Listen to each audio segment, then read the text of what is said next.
Let's work. Yo, it's go time, showtime, never backing down time. One shot, yo, make it count, yo. Crunch time, shine time, make this moment my time. Get a grip, yo, ready, set, go. We bring the thunder. Bring the thunder. Let's work. Bring the thunder. Let's go. Bring the thunder. Let's work. Bring the thunder. Let's go. Yeah, it's my time, your time. Step into the spotlight. Get lit, yo. Let yourself go. Our time, high time. Gotta go big time. This is it, yo. Never take no fight time, grind time. Take it to the street time. Turn the roof off. Get loco. Game time, win time. We gon' bring it home time. No regrets now. Let it all go. We bring the thunder. Bring the thunder. Let's work. Bring the thunder. Good evening and welcome to Mountain Bears. I'm Aeson Knight, and with me tonight is Techy Joe. How are you, darling? I'm doing pretty good. How are you this evening? I'm all right. Yes, it's a little weird. It's a little weird. Little weird world we're living in. The energy is weird. Hello, Miss Shannon. Hello, Shannon. Oh, that's a good one. He has one of my favorite songs. One of my favorite praise songs. Okay. Yeah. Take Me to Church.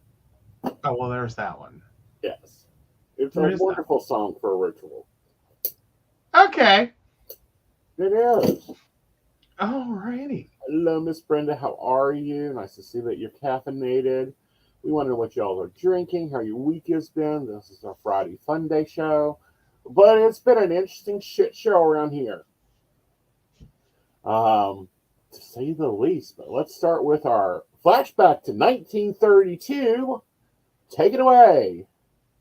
Which flashback to 1932? The bank failure? Yes. All right. So Silicon Valley Bank, because AP crappy title here, one of Silicon Valley's top banks fails, assets are seized. The bank is literally Silicon Valley Bank. Regulators rushed Friday to seize the assets of Silicon Valley Bank, as it is marking the largest failure of a U.S. financial institution since the height of the financial crisis almost 15 years ago. It is the second biggest bank failure in U.S. history after the collapse of Washington Mutual in 2008. I missed one move. Interest rates. Well, fair. So the bank served mostly technology workers and venture capital-backed companies, including some of the industry's best-known brands. Quote, "This is an extinction-level event for startups," said Gary Tan, CEO of Y Combinator, a startup incubator that launched Airbnb, DoorDash, and Dropbox, and has referred hundreds of entrepreneurs to the bank. Quote, "I literally have been hearing from hundreds of our founders asking for help on how they can get through this. They are asking, quote, do I have to furlough my workers?"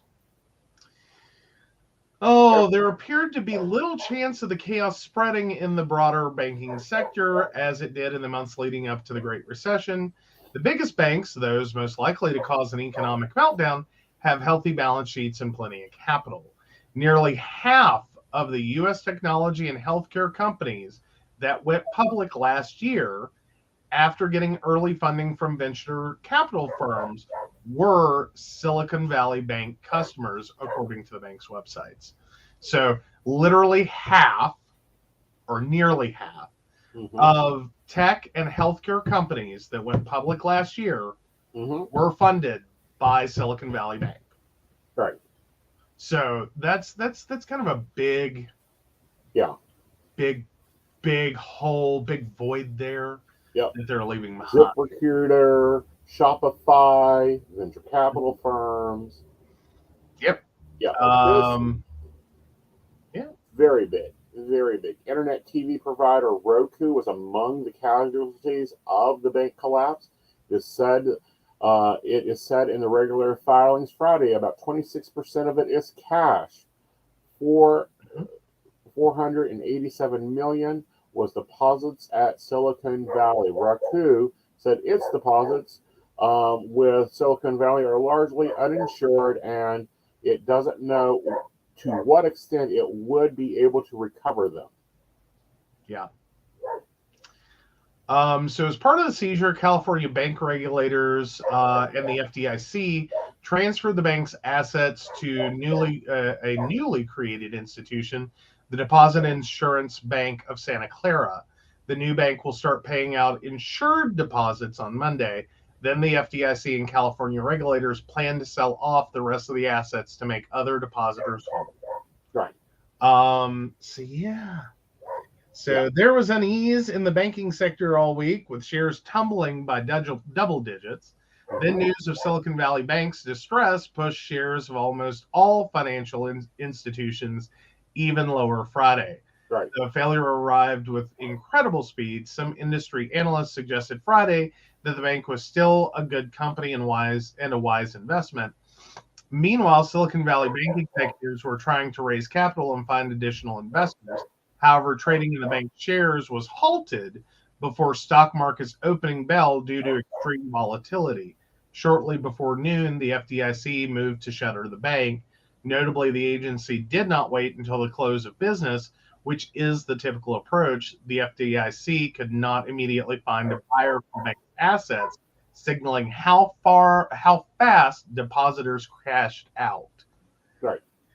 Oh, the White House said Treasury Secretary Janet Yellen was watching closely. The administration sought to reassure the public that the banking system is much healthier than during the Great Recession. No.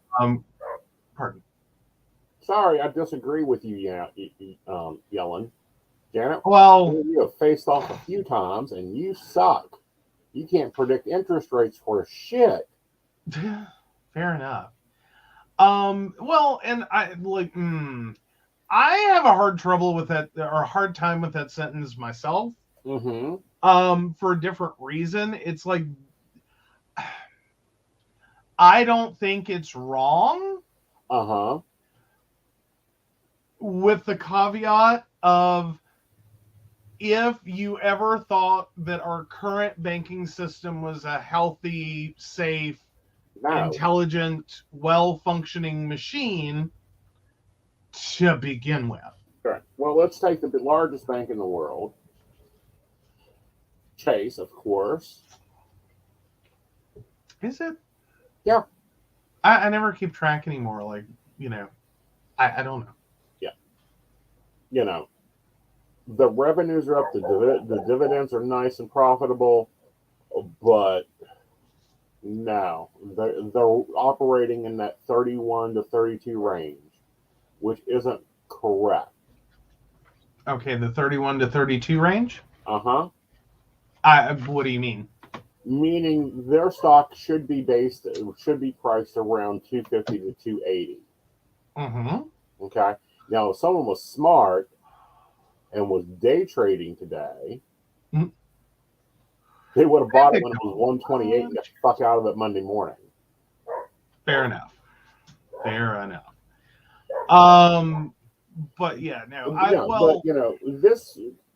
We had a discussion last night because, you guys will notice a new series popping up on my channel on budgeting. Mm-hmm. And you made a comment to me yesterday, and I'm like, no, we don't do that. Okay. Well, I don't have a problem with $5,000 sitting in the bank. I do. Oh, I have no problem with that. That's FDIC insured. I don't care. That's going to take 60 days to get back. And that can be fine, because our secondary item needs to be opening a secondary bank account at a secondary bank. Yes. That is basically an in case all else fails, like lessons from my grandparents. Mm-hmm. Have a spare bank account. Have multiple spare bank accounts.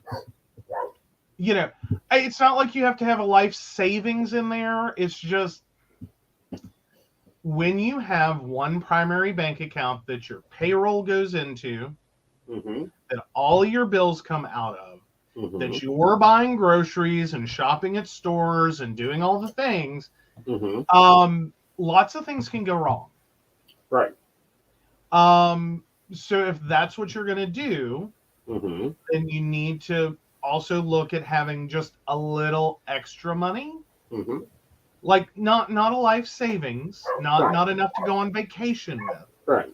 But enough that if something goes totally wrong with your primary bank, right. you have another one to go, okay, this will get me to work, buy me a pack of cigarettes so I don't kill anyone, and get me a cup of coffee. Right.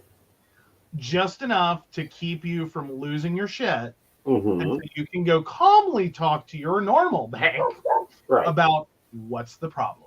Yeah, because here's the problem, and this is the other thing I'm looking at. Hell, I'm going to bring it up. It's scary. If you know how to read a graph, it's scary. I know that some people don't. No, not a slide. Share screen. There we go. Well, it's getting there, I guess. Here we are. All right. This is the main holding company for the bank, the depository. This is the shareholding depository. It is now 64% down after market. It is no, it's 0.64%. Yeah. Because it looks like its range for the day was at $25. What's its 1 year? Like year to date? Okay. It's not doing horrible. It's doing terrible. Oh, no, because the scale on that is from 3 something? Sorry, This I'm having trouble. Year to date. Yeah. 1 year. It's been a volatile year, and it looks like what last summer was ugly. Ooh. Once upon a time. Okay. Right here. Yeah, March 16th, 2000 was its lowest point. Okay? So, want to remember what March 16th, 2000 was? No, that's 2022 because you're in 5 year. I know what I'm looking at. I'm looking at March 16th, 2020. Okay. That's its lowest point. Its lowest point was down, like below $24 a dollar. Okay. That is, yeah. Not good. Not good, guys. We are still close to that low mark. And this is how Chase's depository is working. I don't even want to see what Silicon Valley is. Top sharing. Yeah. Actually, why not? Well, it looked like the rest of Chase's max timeline was like it had a pretty moment. Like it's only recently come down. Right. Well, I'm starting to wonder how much of that is just we're losing confidence in banking. Right. Traditional brick and mortar banking. Right. And the bullshit that it is. Right. Because, I mean, realize we've been dealing with some banking policies, and those have come up for debate. Even the Consumer Financial Protection Bureau thinks a lot of this actually is bullshit. Right. A lot of this is like 30, 40, 50-year-old policies or older that have ballooned into service fees that are ridiculous. Right. That are borderlining loan sharking. Right. Now, this is why I'm going to repeat that the best bank in the world, they have a really bad interest rate, though, is Frigidaire and Whirlpool. Okay. See, I struggle with that one, and I understand it. My grandparents were there. They were there. Like we had the Ford chest freezer in the garage that at one point had a ungodly amount of money in it. Wrapped up like it was like a flippin' beefsteak or something. At least my father got my grandmother to go deposit that. And I say that because that does start to become a scary thing to have large sums of cash Right. on hand. Additionally, we have unfortunately created a catch-22. Right.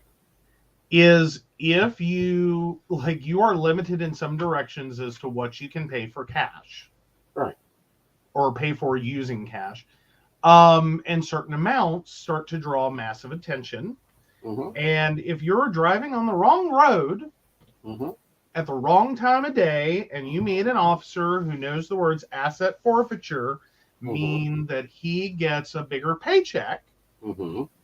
or new toys, Mm-hmm. you can unfortunately find yourself having to prove you're not involved in illegal activity. Right. Which is a really hard negative to prove. Mm-hmm. That you're not doing anything illegal. Right. When you're dealing with cash. Right. Because you have to show where the hell did you get money. Right. That you have this cash. Mm-hmm. Without doing anything illegal. Right. And sometimes that's a lot harder than one would think. You're right. Especially when you're trying to account for every penny of it. Right. Like it's an ugly system that as much as we like to, talk about that whole "in God we trust, all others pay cash." Right. Cash won't buy you everything. Right. Like, it is the weirdest system that we are now in. But right. anywho. But anyway. Alrighty. So I always hate to hear that a bank has defaulted. I'm going to say I don't think it'll be the last one we see defaulting. Because when I say bank small, bank. And when I mean bank small, if our account gets to $10,000 in any institution all together added up, we're going to another institution. Okay. Why? Why? Because I want money in multiple areas of accessibility. Okay, no, I'm fine with that. I thought you were meaning we were leaving our bank entirely. No. And I'm like, no. Historically. Mm-hmm. And it bears out on our actual bank. Right. They are so conservative. Right. In their lending. Right. It would take a wrecking ball of disaster. Right. To topple them. Right. They're not going to grow big. Mm-hmm. It takes them a lot to grow in a long time. Right. But they're not gonna be the next Chase Manhattan. Right. Because they can't be. They don't take risks that big. Right. So my problem is when they get ate up by Chase Manhattan. I'm really surprised Diamond wasn't on the phone to FDIC, Janet, and going, Janet, can I please buy it? Please, let me have the cookie. I'm sure he was. Oh, I'm sure. And I'm sure they're going, have you not understood the words antitrust, you dumb son of a bitch? We'll form another company. We'll call it Manhattan Chase Republica. We'll call it Silicon Chase. Yeah. Oh. Like, I'm sorry. He is like a diabetic kid in a candy store anytime he sees a bank available for sale. All right. So we're going to move into a serious story, and then we're going to have another segment called Politics Are Shit Stupid This Week. So this is an interesting one. We've talked about you taking metformin for your skin.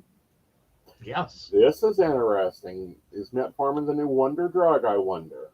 Yes, and we do want to thank Brenda for sending this one over to us. So from The Hill and Newsbreak, diabetes drug proves beneficial in preventing long COVID in clinical trial.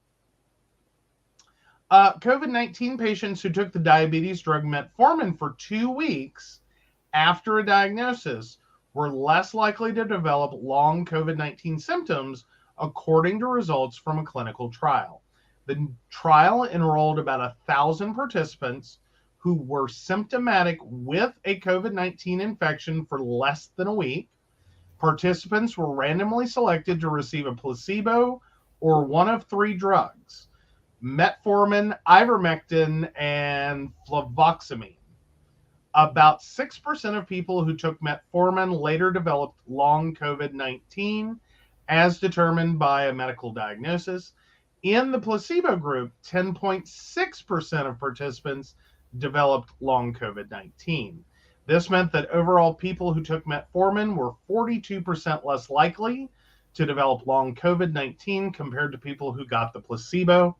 The authors also note that the beneficial effect is potentially stronger for people who started taking metformin less than 4 days from symptom onset compared to people who started the medication for more days after their first symptoms. So the theory here is metformin may help prevent long COVID-19 by reducing inflammation and oxidative stress, or by suppressing production of the virus, according to laboratory studies. The participants who received the two other drugs, ivermectin and fluvoxamine, did not see any benefits in terms of preventing long COVID-19. Limitation of this trial is that it only included people who were ages 30 to 85 and who were overweight or obese. In addition, a larger clinical trial would be needed to gather more evidence on whether the benefits of taking the drug are consistent. So there's a few things going on there. So these were people that were overweight between the ages of 30 and 85 who were, I'm assuming, not diagnosed as either diabetic or pre-diabetic previously. Right.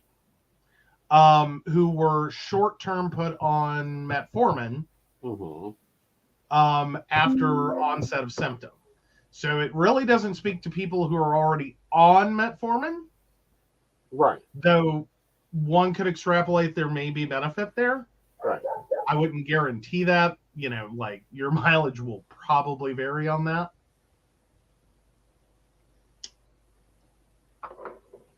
And it looks like percentage-wise, the comparative was 6% of people who took metformin later developed long COVID, compared to 10.6% of placebo patients. So yes, it cuts your risk of development by 42%, but it looks like your development in the greater population is about 11% of people developing long COVID. Granted, long COVID, not your best COVID, not your primary choice for the day, and not a good place to be. Right. So, like, it's still a 1 in 10 risk, 1 in 11, something like that. Well, here's the question. I'm looking through a lot of comments.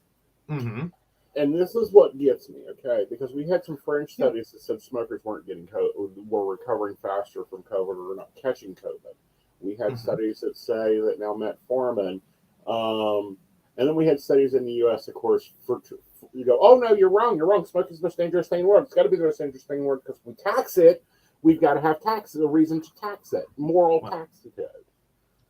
And then we've seen diabetes drugs that they're using to treat diabetes used for multiple things, including weight loss. Metformin is a nasty drug. Looking at it from a biological level, it is a nasty fucking drug. Okay. When not used properly, when overused, when not, you can't just start and stop it. It can be very dangerous in general. It pisses your liver off. It can actually damage your liver. So this 14 days of metformin got me questioning. Okay. Well, now there are sometimes that medications, like I know generally you don't want to start and stop it. Right.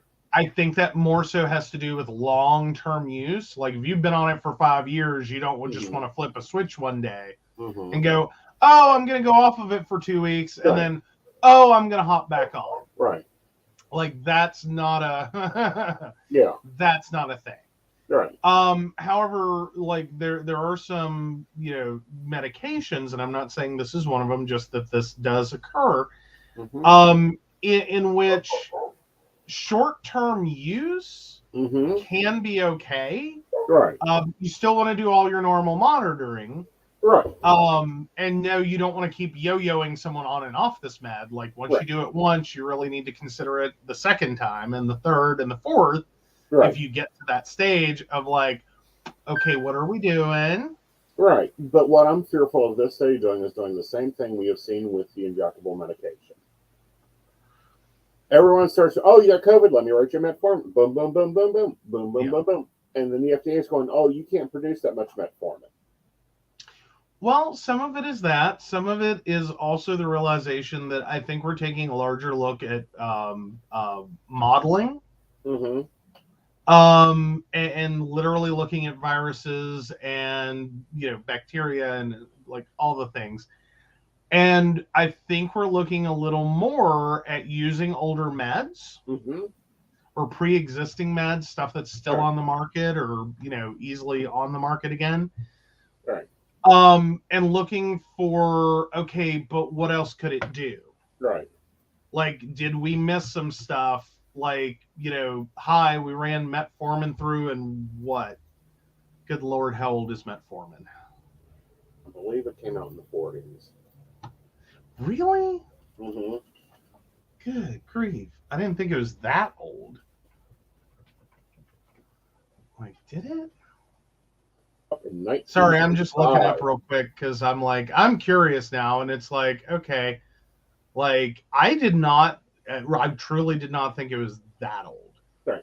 Like, so metformin and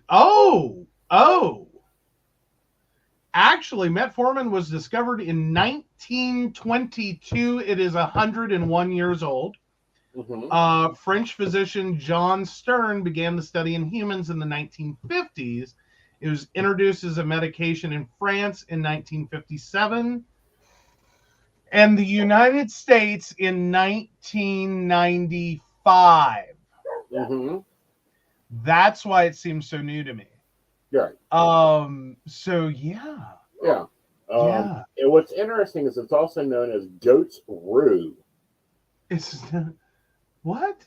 It's known as goat's rue, a traditional herbal medicine in Europe found with rich, in which 1918 was shown to lower.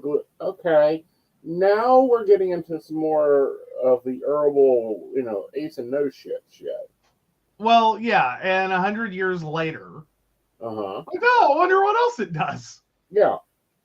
So yeah, did you know though it is currently the third most commonly prescribed medication in the U.S. with more than 92 million prescriptions? Sure. Sweet Jesus. 92 million people in the U.S. are taking metformin.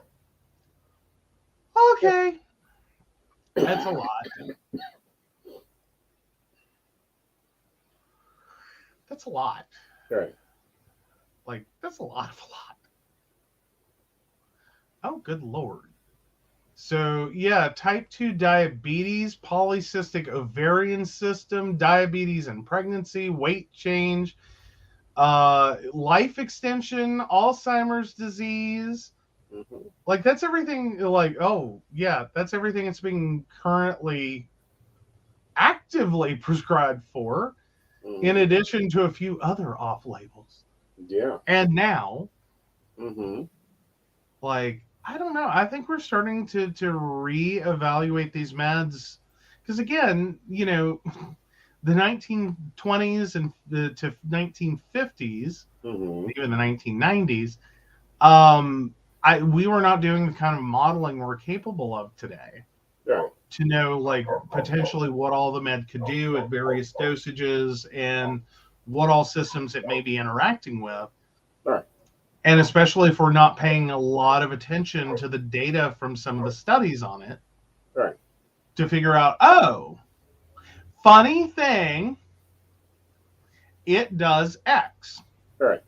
Or, a lot of our patients who have, that are using metformin don't seem to get sick from this or don't seem to have this problem or whatever. That's a lot of where these studies end up going sometimes. I mean, that's sort of how we ended up with Viagra. Mm-hmm. We tried to make a better cholesterol med, or excuse me, a better blood pressure med. Mm-hmm. Inadvertently made the cure to erectile dysfunction. Mm-hmm. Here you go. Right. Because they did a study and a bunch of little old guys with high blood pressure went, well, it's not doing a lot for my blood pressure. Yeah. Except downstairs.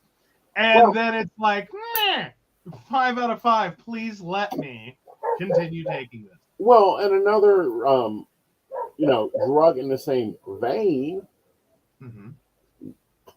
is helping with neuropathy. Mm-hmm. Yes. Yeah. Yeah. Yeah. Yeah. It's weird. And I still sit here and I go, how much of this is scientific knowledge and how much of it is like, I don't know why it works, but it fucking works. Right. You know what I mean? Like, I really think sometimes we're struggling to give definition instead of legitimately saying, I don't know. Yeah. I have no idea. Yeah. I know what it can do, at least to an extent. Mm-hmm.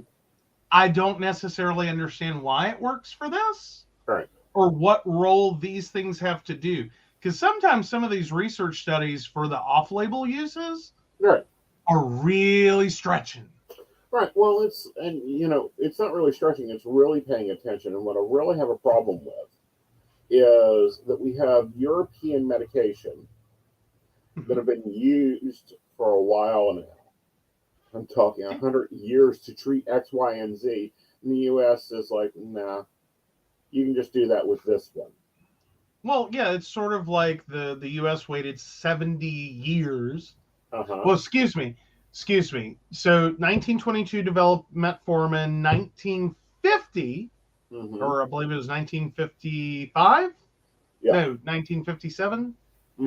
Something. Whatever, the 50s. France got metformin. And then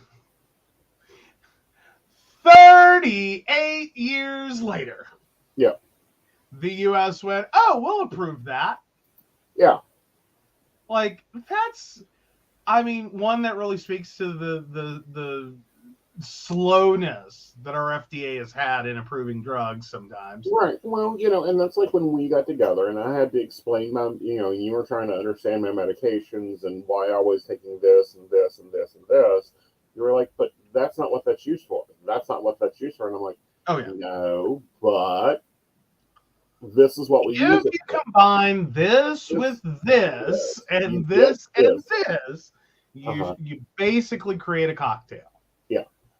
And it's like, okay. And I'm still sitting here going, can I pull it back apart and explain it to someone of, well, yes, he takes that med, but not for that. Right. It's actually a combo of meds that he's taking, and this med plus this med plus this med creates this med. And then, based on a med that hasn't been produced since the 1950s, because in the U.S. Right. And then this med plus this med makes this other med that hasn't been produced since the 60s. And it's like this tree branching of like, okay. Right. And all of that slams together, and yes, it's a giant pile of pills, but none of it treats exactly what you think it does. Right. Like, it's like, let me see your RA medicine. Okay, here's my 2 muscle relaxers. Here's my pain medicine. Here's my neuropathy medicine. Here is my compound medication for the nerve pinches and stimulations. And here's the random looking, seems legit, for your age range that, okay, you're starting really early, but okay, cool. Yeah. Like blood pressure med or cholesterol med or whichever one it is. I can't remember. Cholesterol. I know what med it is. Yeah, cholesterol med. And it's like, but that's not because his cholesterol is all that high. Like, if he were taking a cholesterol med for his cholesterol, we need to talk to our doctor about abusive prescribing. Right. Because his cholesterol is nowhere near bad enough to warrant medication. Right. So it's like, okay, interesting. This is fun. It's kind of like weird home chemistry. Right. But done through a doctor's office. Like the doctor is like, okay, I see what you're doing. Mm-hmm. It's a little wild, a little out there, a little old. I had to talk to someone older than me to figure it out. Right. Because I think he did. Recently changed them. He's like, well, we need to change. Why don't we change this and change this? Mm-hmm. And I'm like, okay. Well, give me a minute. Da da da da. Yes, that works. Yeah. Yeah. But no. Then he goes to treat something totally different. Okay. And it fixes the other problem that has the component in it, the vasodilator component, that is also an arm stimulant component, that fixed the neuropathy. Yeah. Yeah, you got, like, it's kind of weird right now you're using, like, even side effects of things that you went on for something entirely different. Uh-huh. And it's like, by the way, strangely enough, that seems to be fixing this. Right. And it's like, oh yeah, that's because it has a, my brain just lost it.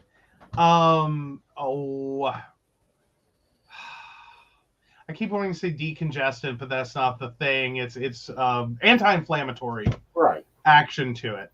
Right. And it's like, oh, great. So literally what it's doing is making the discs in his back less inflamed. So he's not getting the full neuropathy. It's like, great, wonderful. Like, this is the weirdest step ladder. Mm-hmm. Like, just drawing the lines of, like, this is what, like, none of these are for what they say they are. Right. Like, just, nope, off-label, off-label, off-label, off-label. Off-label in combo with other things. This is the thing, this is the thing. Right. Off-label, off-label. Yeah, but what's even weirder is if he would put me on the standard American practice medication, okay, I wouldn't be out of bed. We've done that one. Yeah, you've talked about how bad that one would be, and because effectively it amounts to treat your RA, you need chemo. Yeah, and it's like, no, I ain't got time for that. No. Like, well, and for you specifically, that doesn't work. Right.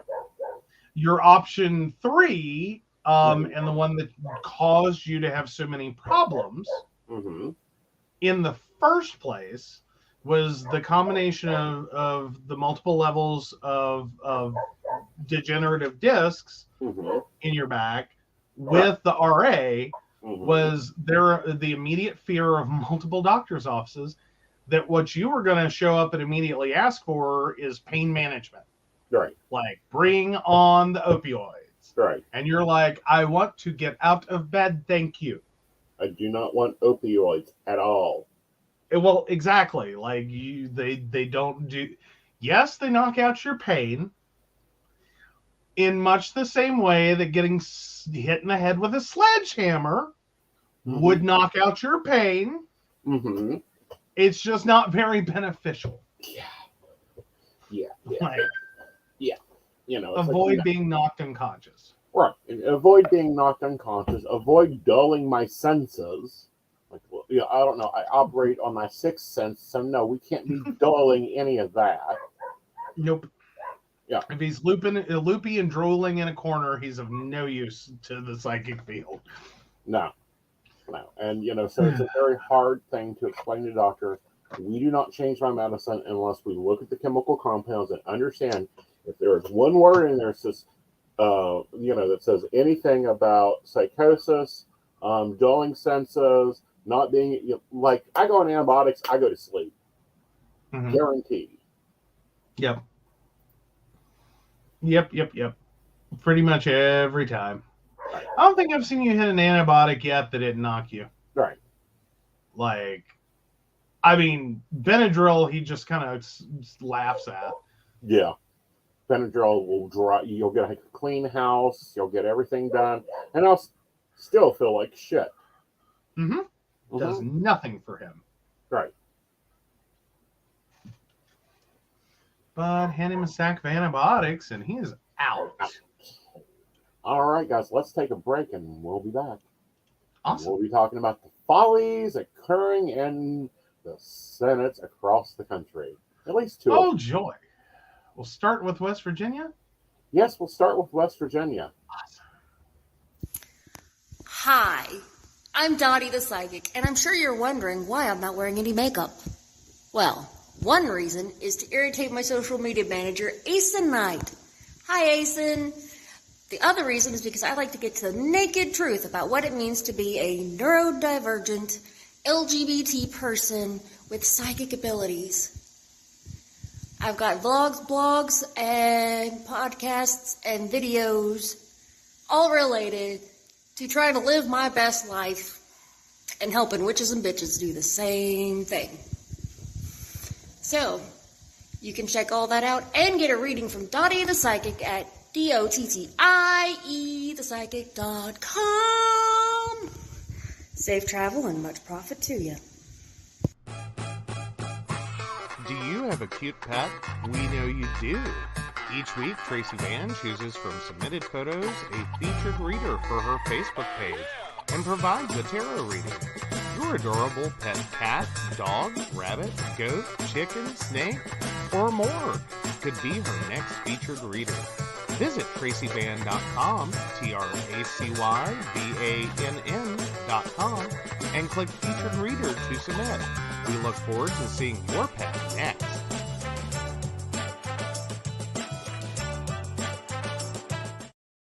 Hey everybody, Lady Gwendolyn here, and I am here to tell you how to get in contact with me and a little bit about what I do.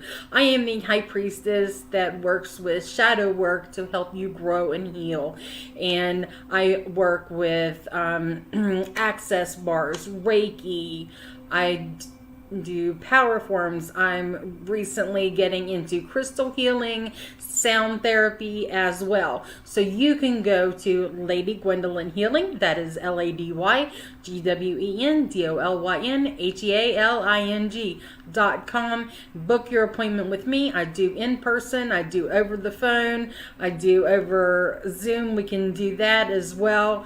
My main goal is to help you grow and heal, because I've been there, I'm still going through it, and let my strength help guide you.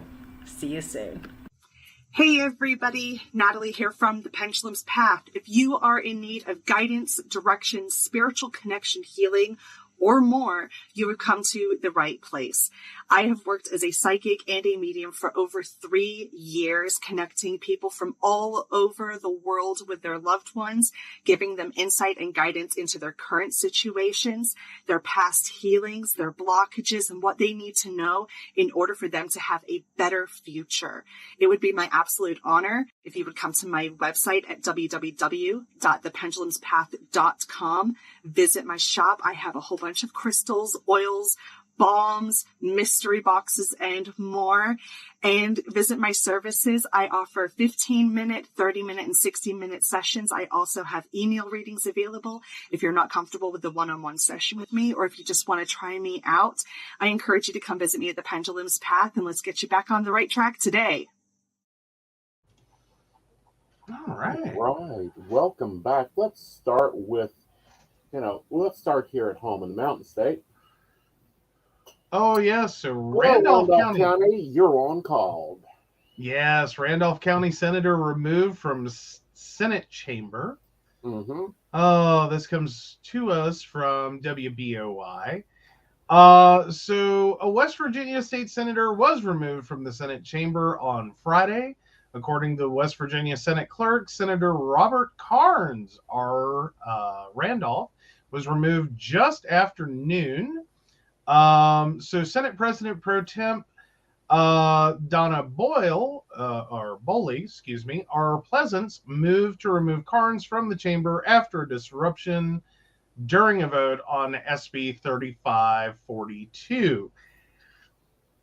Now, I'm struggling to figure out which bill this is, because I think we're getting one of those articles that just kind of lightly covers a major event, but doesn't explain why it's an event. This one is kind of crazy. Okay. Well, because I look up 3542, and I want to double check I got the right number, 3542. And it says expiring funds to the Department of Administration, Board of Risk and Insurance Management, Public Entity Insurance Trust Fund. Right. And I'm like, what? Yeah. He disturbed the Senate when they weren't even voting on a bill. They were trying to move money from one trust fund to another trust fund. Ah. So he was protesting a separate bill. Okay. Now this is we need to take a moment here and take a look at the full picture of the Senate. The Senate of West Virginia has been attacking rights across the state. They want to ban trans children from getting medical treatment of any form. They want to ban drag queens and force them, not to be around children. We must, protect the children, right? Mm-hmm. Yeah. However, they can't even pass a simple bill restricting the age of marriage to the age of 18. You cannot buy cigarettes at 18. You cannot drink in this state at 18. Yes. Okay? Currently in this world we live in. But you can commit and go and get married at 18. Hey, Devin, how are you, darling? Well, let's see. There's a few things going on here. Currently in West Virginia, you can get married as young as 16 in West Virginia with parental consent. Anyone younger than that also must get a judge's waiver. Right. So it really doesn't set a floor. Right. But Cabell County Democratic Senator Mike Wolfel,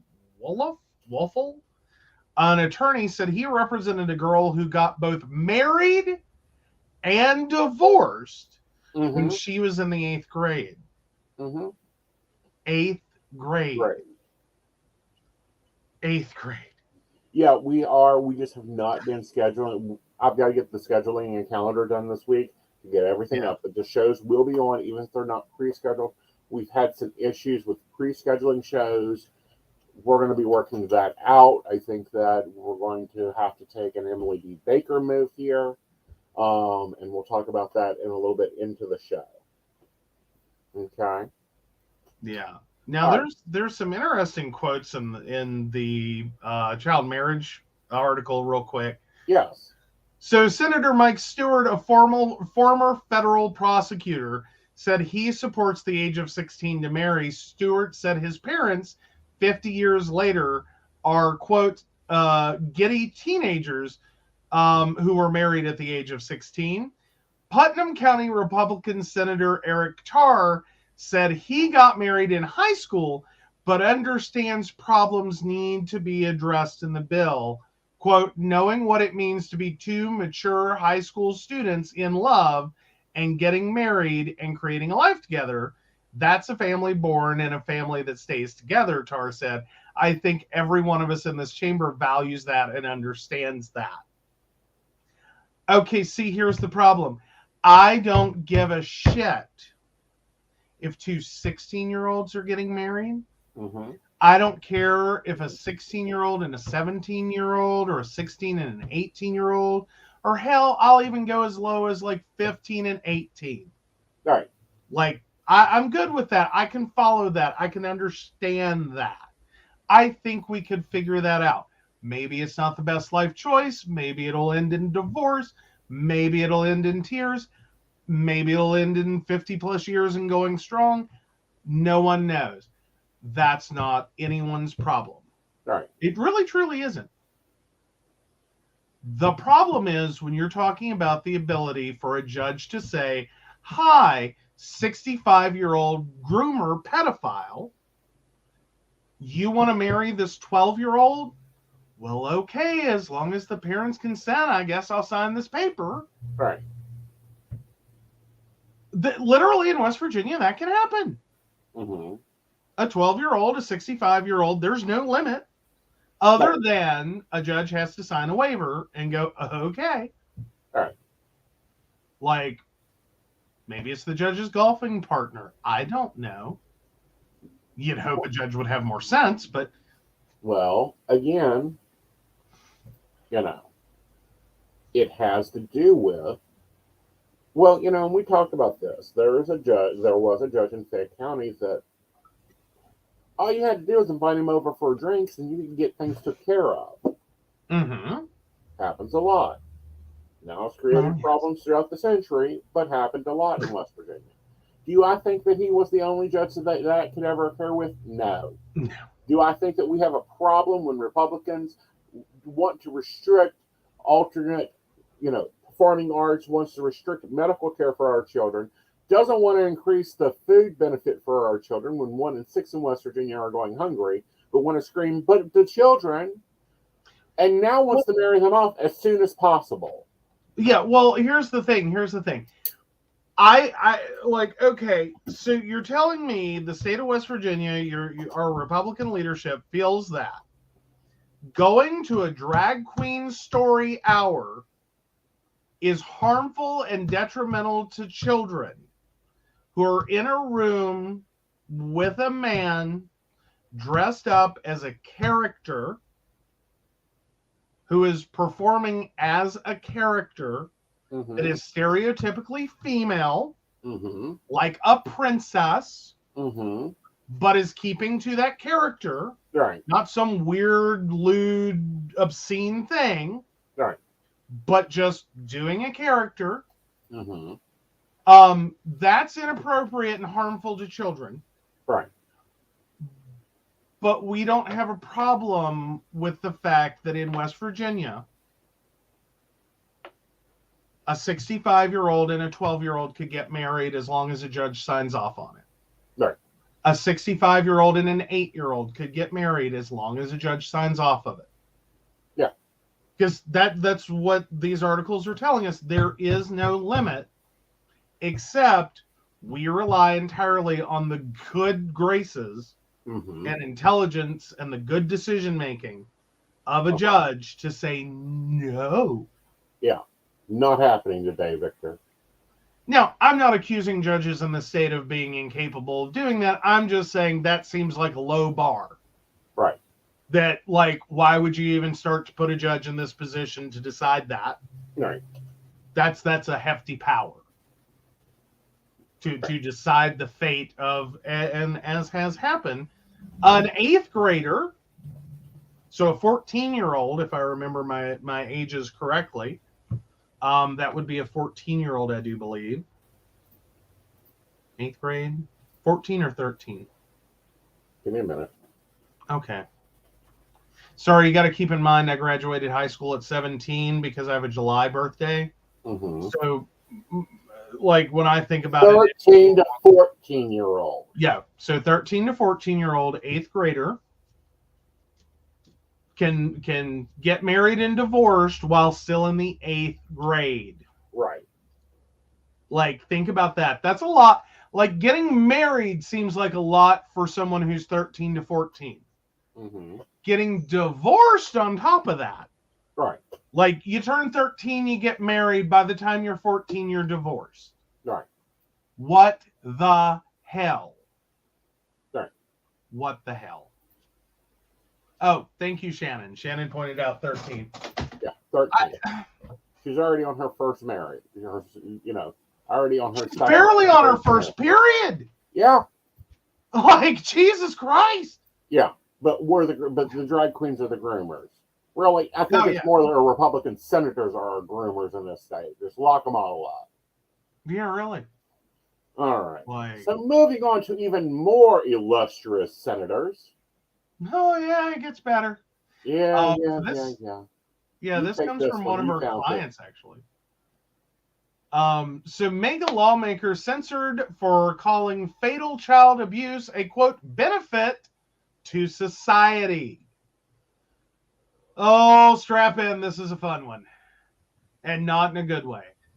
Representative David Eastman is a diehard Trump supporter with ties to the Oath Keepers and a history of making controversial statements. Oh, it's hard to imagine a Republican politician. This, by the way, comes to us from Rolling Stone. It's hard to imagine a Republican politician saying something so abhorrent that the party would actually discipline them for it.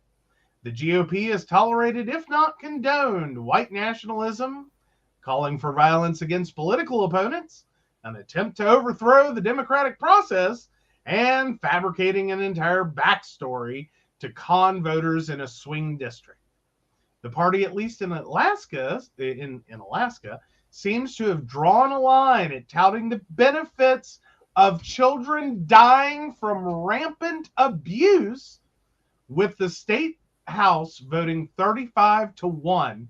I want to know who the one was. On Wednesday to censure Representative David Eastman for doing just that during a committee hearing on Monday. Eastman cast the Eastman. Of course he didn't vote for it. Eastman casting the lone dissenting vote. In the case where child abuse is fatal, obviously it's not good for the child, but it's actually a benefit to society because there aren't needs for government services and whatnot over the whole course of the child's life, Eastman said during the hearing on Monday. Eastman was asked to clarify. Talking dollars, he said, adding that, quote, it gets argued periodically that it's actually a cost savings because the child is not going to need any of these government services that they might otherwise be entitled to receive. End quote. And need based on growing up in this type of environment. I mean, okay, I know it's horrible. Yeah, I'm there. But here's the thing. This is one of those moments, Mr. Eastman. Are you technically dollar and cents correct? Yes, you are. Why in the hell would you ever say that out loud?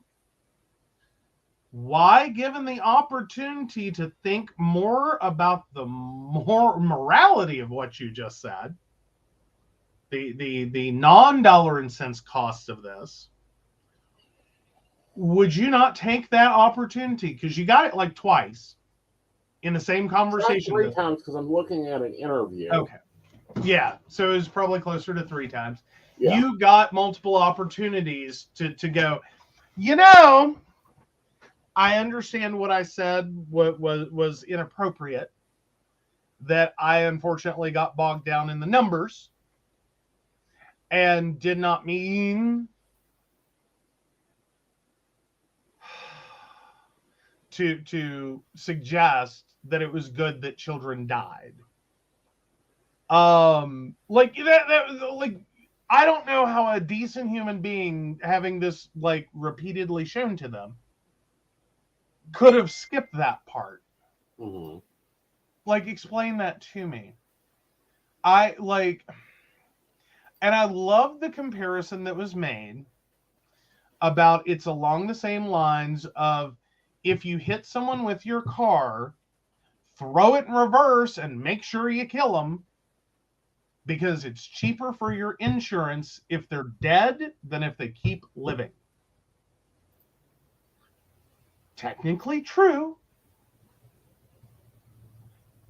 Not something you want to do. Not advised. No insurance agent will advise you of that. Never. I'm going to give him a moment of a Twitter view. Okay. Did he make a Twitter statement? Oh, I am sure he did not. Well, he's talking to, reporters. Yeah. Like, oh, I didn't say that.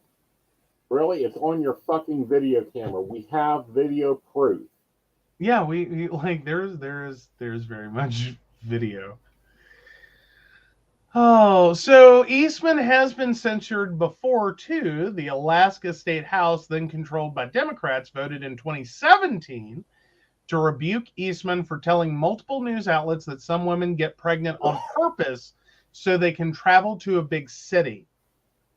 Quote, we have folks who try to get pregnant in this state so that they can get a free trip to the city. And we have folks who want to carry their baby past the point of being able to have an abortion in this state so that they can have a free trip to Seattle, he told the Associated Press. Quote, you have individuals who are in villages and are glad to be pregnant so that they can have an abortion because there's a free trip to Anchorage involved, he later told Alaska Public Media. I'm sorry, what?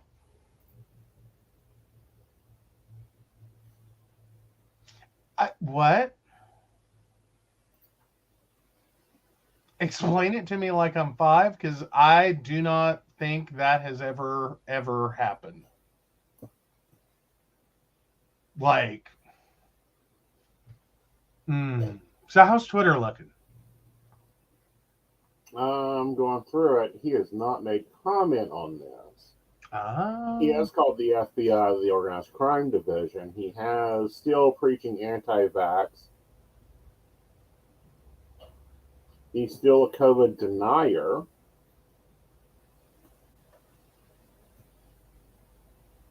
Oh, yeah. Well, he also lashed out at Democrats this week for criticizing his position that children dying from abuse is a good thing, arguing that he could, quote, never support child abuse when I've staked my entire political career arguing for the opposite.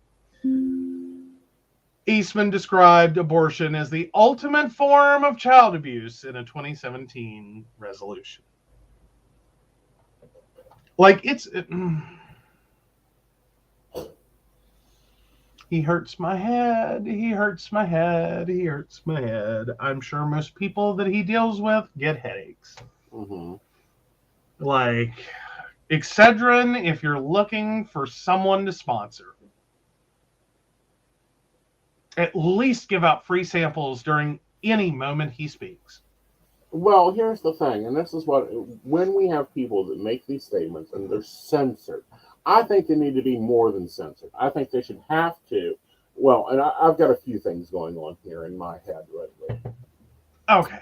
About our government. Mm-hmm. Both West Virginia, Arkansas, and Alaska.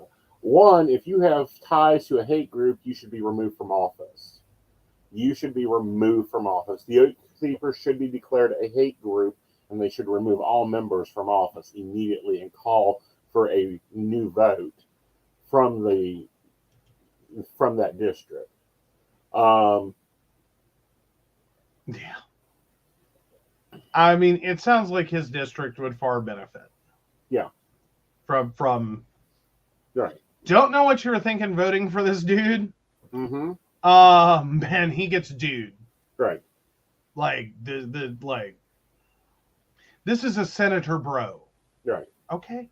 Let's just all gather around that. Senator Bro. Senator Bro here needs to go. Yeah. Just go home. Please go home. Please don't talk to anyone on the way there. Yeah. Please stay at home when you get there. Right.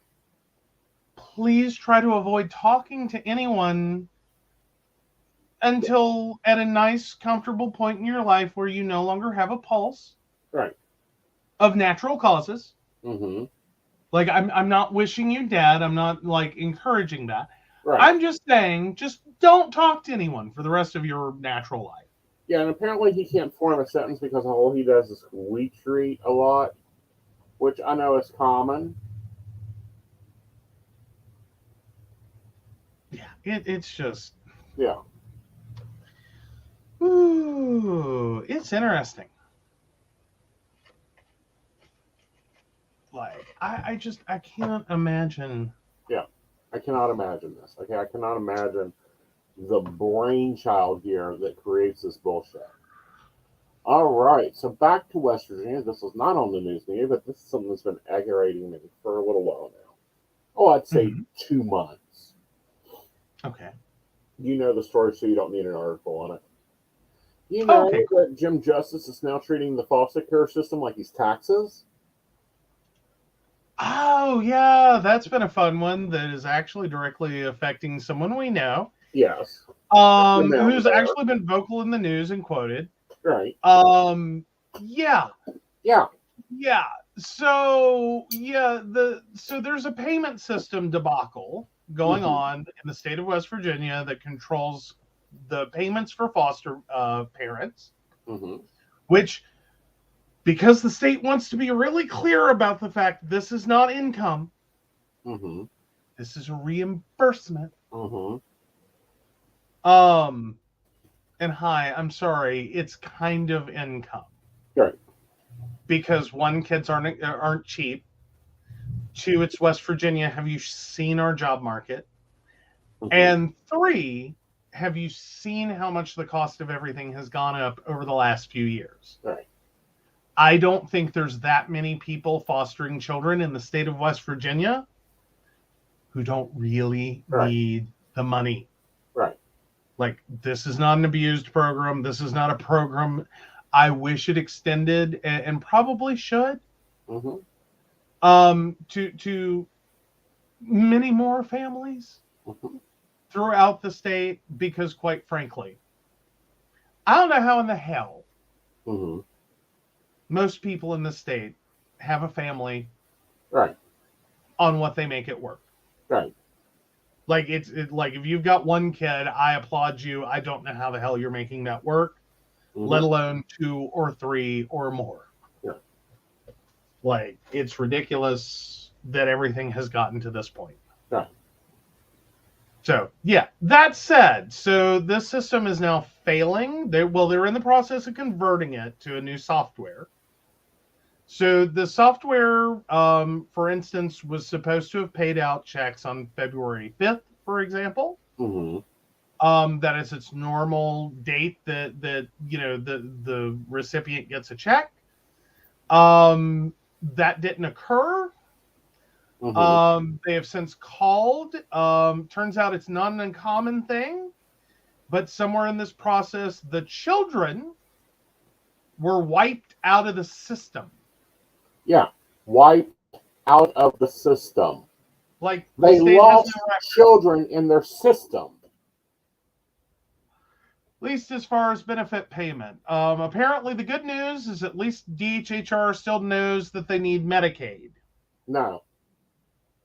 There are children that got wiped out of their insurance also. Yes, there are, but for the specific person we know, yay, the kids have Medicaid. They haven't lost that. For the moment. Yeah. But no, they're having to recreate records all the way back to the initial, moment the child was taken. Right. And try to go back to original intervening agencies to get those records. Right. And it's like, are you flipping kidding me? Like, this would almost be funny. Right. Like, you... I don't want to say that I sit here in a naive world that says that this never happens to any child anywhere ever. Right. I'm sure that it does, and I'm sure that it is a horrible situation when it does. Right. But you're doing it en masse? Yeah.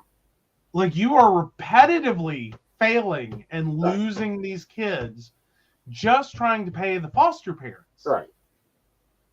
Do I even want to know what happens? Like, how do you even find some of these kids? If they're not with, foster parents that sit here and go, hi, hello, right, this child needs money and insurance. Right. Versus a foster parent who doesn't do that. Yeah. Or another agency that is taking care of these children in the interim till they can find a foster home, hopefully. What happens if that one just forgets to ask? Right. Do you just lose the child entirely? Yeah. As in the state does? Like, oh, we forgot you existed? Just, right. Oops. Right. And instead of addressing that issue in our Senate and our House and our legislature, right, we're talking about bills to ban children from being around drag queens and trying to, not increase the marrying age to 18? Mm-hmm. Is that, yeah. Yeah. And we are also, cutting ready to implement SB Bill 679 will immediately uphold the requirements of Senate Bill 6, which mandates updates of legislation rules regarding behavioral health license, including foster care group homes. Yeah.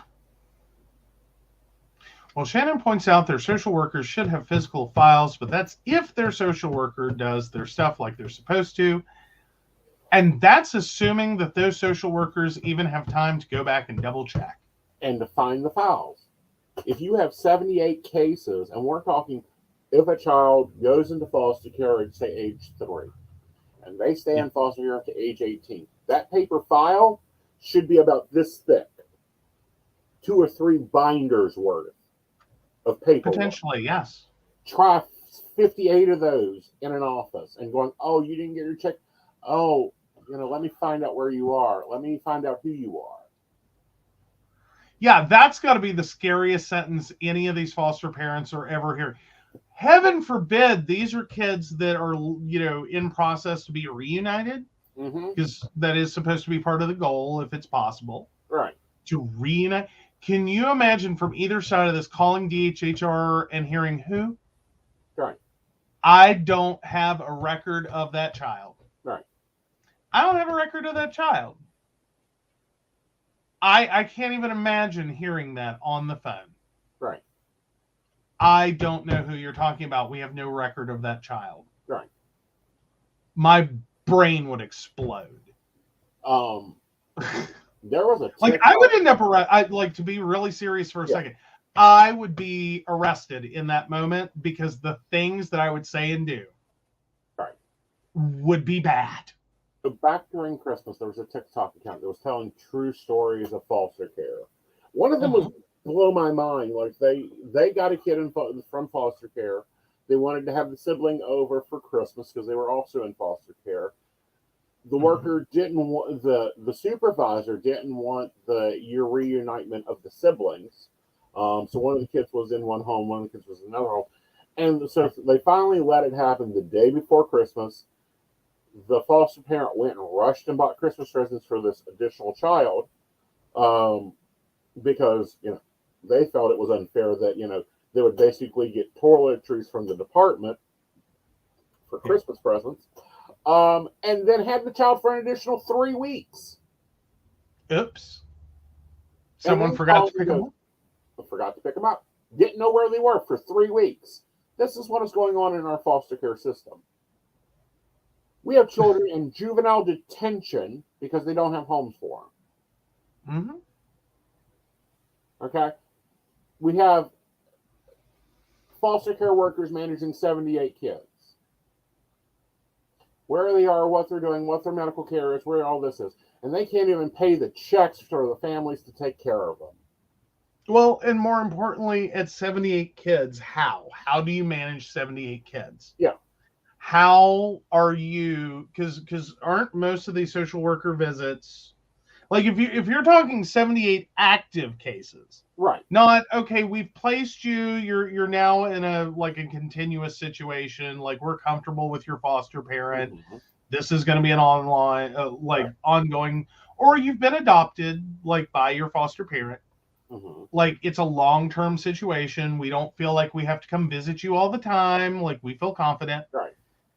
If you're talking about 78 active cases in which a child has recently, as recently as the last 6 months to a year, been pulled from their home, and is at some stage of parental rights termination, parents are incarcerated and or seeking treatment and or dead,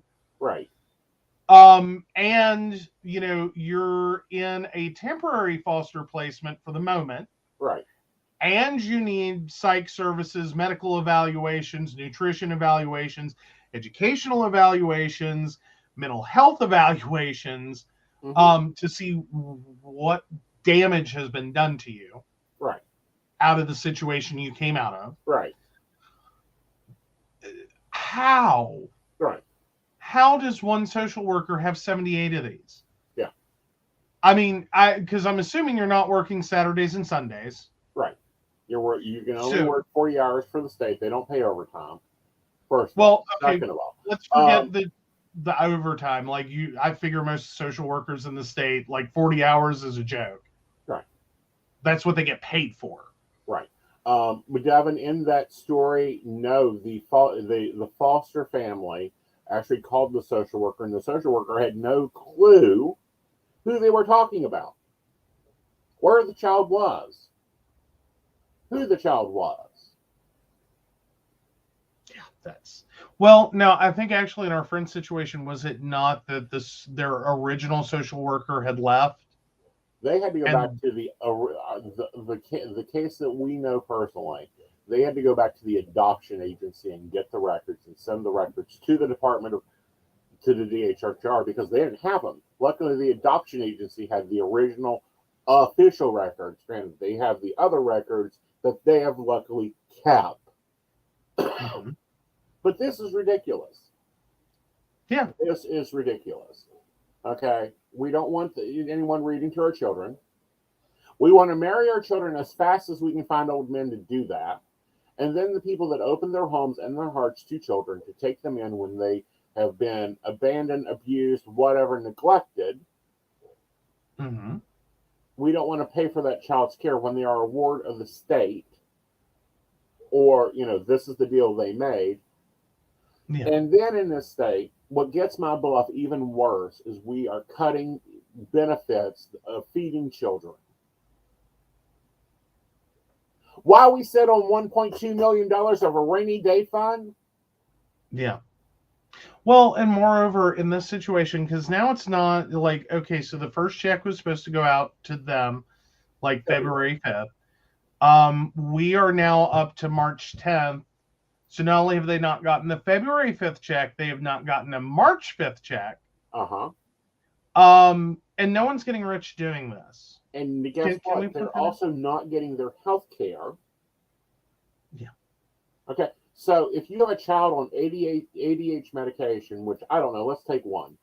Oh, that's a whole disaster in and of itself right now on top of that. Right. Like, God help you if you're on ADHD medication right now. It's a flipping nightmare. But yes. Let's, we'll go with even an off-brand. Glyphosate. Copy.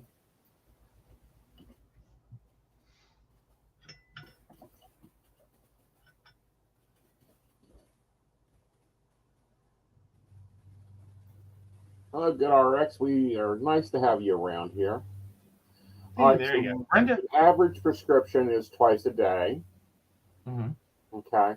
The cheapest price you can get, and this is, you would have to, let's say, switch pharmacies.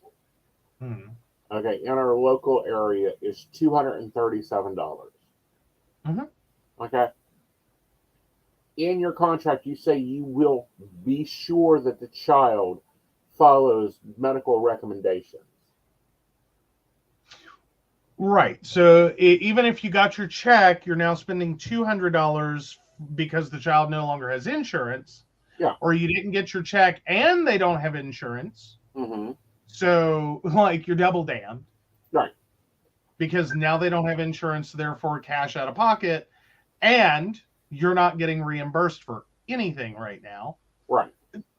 Granted, supposedly, now I will add this, supposedly originally what the families were told is they were not going to be reimbursed for any of the expenses caused by the delayed checks. That has since changed. Mm-hmm. The only problem with that is it is a state reimbursement, so it takes 60 to 90 days after these parents submit all of their losses, mm-hmm. all of the incurred expenses because they did not receive these funds. 60 to 90 days. Right. More importantly, that's additional money, and for some of these families, it's a lot of additional money. Right. Because, quite frankly, we were already talking about a national demographic Not even a West Virginia demographic, a national demographic. That the majority of families cannot afford a $400 emergency. Right. Let alone anything bigger than that. They cannot afford a $400 emergency. Right. You have failed to pay these checks for 2 months. Right. At this point. Yeah.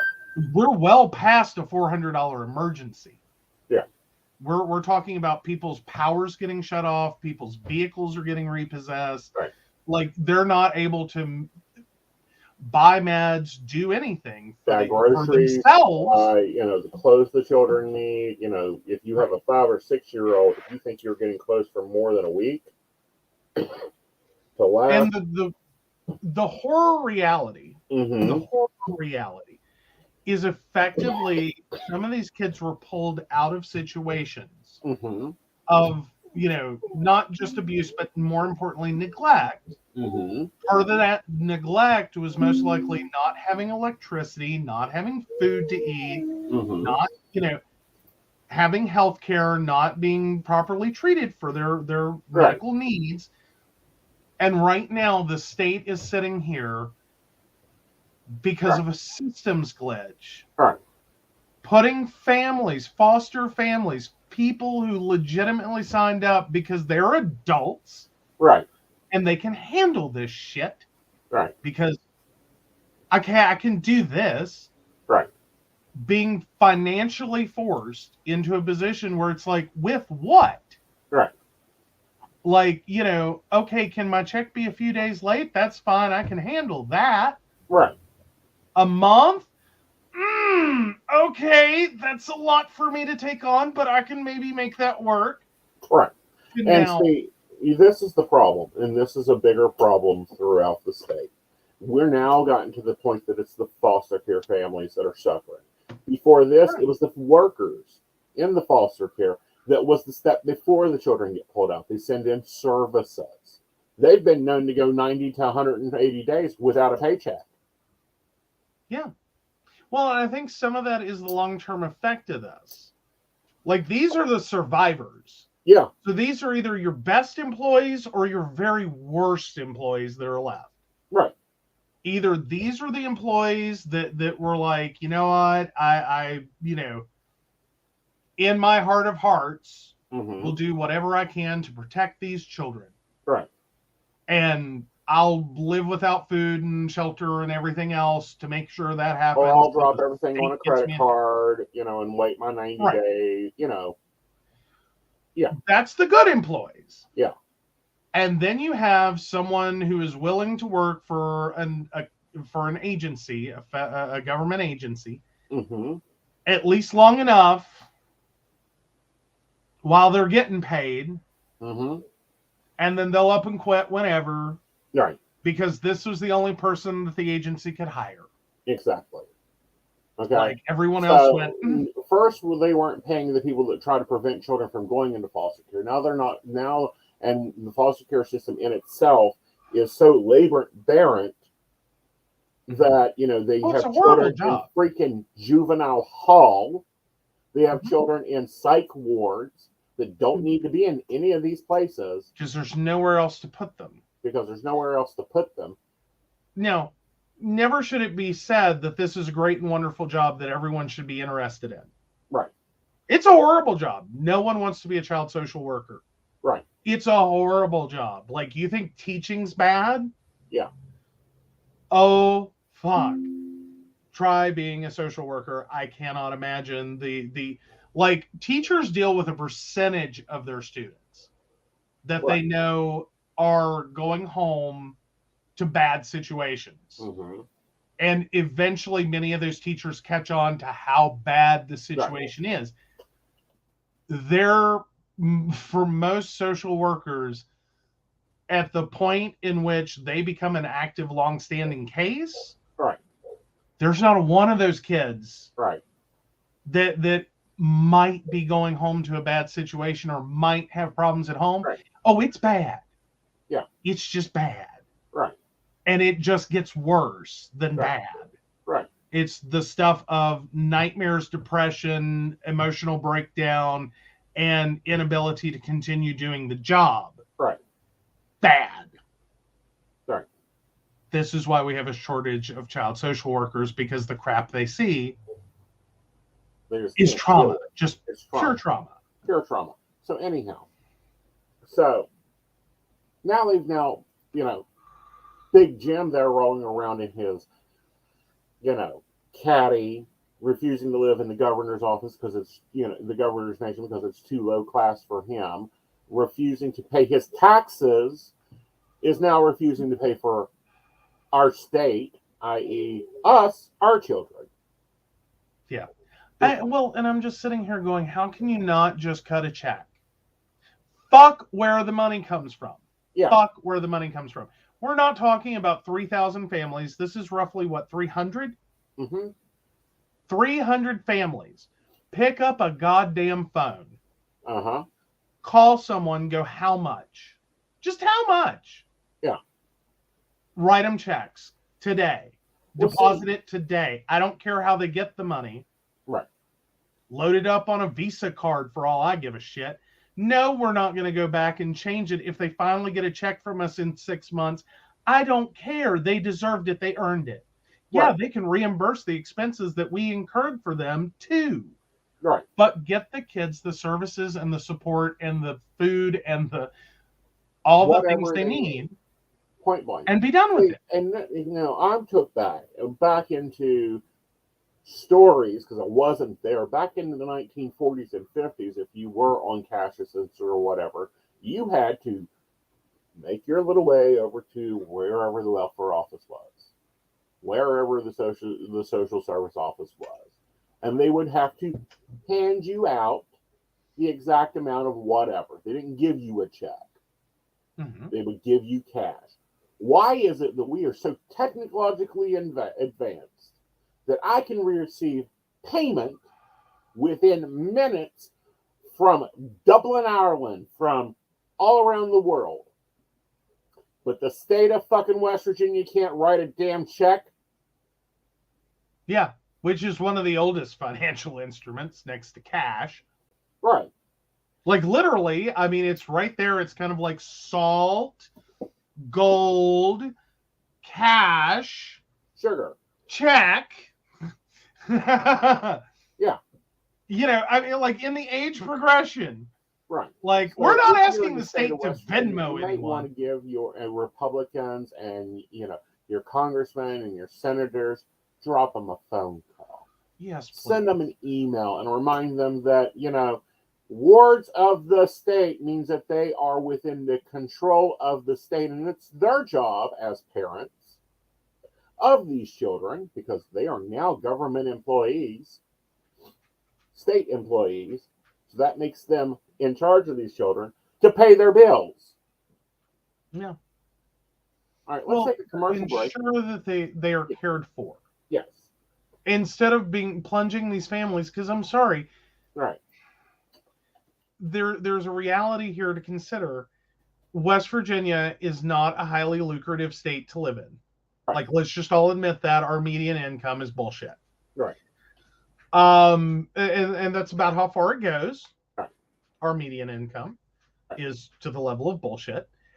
And so yeah, it's the fact that someone was willing to take on the struggle to begin with is enough for me. If they say they didn't get paid and they can produce a bank statement that shows they didn't get paid, cut them a check. Worry about it later. Right. Care about it later. Right. Why it didn't happen, how it didn't happen, what you need to do to make sure it happens in the future. I don't care. Write them a check. Right. Get it done. How hard is this? Right. Do you really want to plunge this state that already has a problem placing children in foster care into a position where potentially people decide not to do foster care because they cannot, honestly in their heart, look at their finances and go, but what if I don't get money from the state for months at a time? Right. Like, I would be just potentially as bad as some of the situations these kids are leaving, not because I want to be, not because I feel like, I don't care about this child or whatever, but because I'm literally in a financial rock and a hard place of, I don't have it. Right. Like, you really want that to be a concern potential foster parents have? Right. And if why you're they wondering opt who out? your legislators are, your House of Delegates, all that, I just posted the link that has their emails and their phone numbers. Feel free to use them at any time. They're very good at receiving emails. They're wonderful at leaving you on voicemail. Yes. Yes. And some of them calling you back. Yes. So be nice, because they check their own voicemail in West Virginia. We found that out. Yes. I got a little mad about our street project, and I called our local representative. And I thought, and I really shouldn't have, but I thought my phone call would be taken down by some secretary that was just going to write it on a piece of paper and go, yep, we'll file that over here. Late one afternoon, got a phone call from our representative who had checked her own voicemail and had called me and was very concerned because of the level of anger that I expressed to her voicemail. And she was very concerned about both me and the situation, and more concerned about how angry I sounded.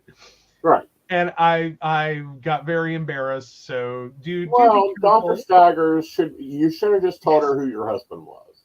Well, Margaret Staggers was great. She really was. She was quite Dr. Staggers wonderful. is wonderful. Yes. And I worked with her. She's seen me lose my shit before. She should have said, "Oh, okay, yeah, I know who you are." I'm sure when you gave her the address, she should have went. I'm sure she went, "Oh, okay, yeah, I know who I'm dealing with here." Yeah. Well, no, it was just a moment for me, because it was like me and my big mouth. Because I was mad. I was quite mad that day, and for good reason. She even agreed that, my anger was not with her. And that's what I did finally have to express to her, was my anger was not with her. It was this situation, and my God, can someone please do something about this? This is ridiculous. Right. So, yes. But it is what it is. I'm just so tired of hearing for the children, but they don't do nothing for the children. They don't even pay the children's bills. All right, guys, let's take a commercial break. When we come back, we'll be finding out who's the asshole this week and poly relationship advice. There we go.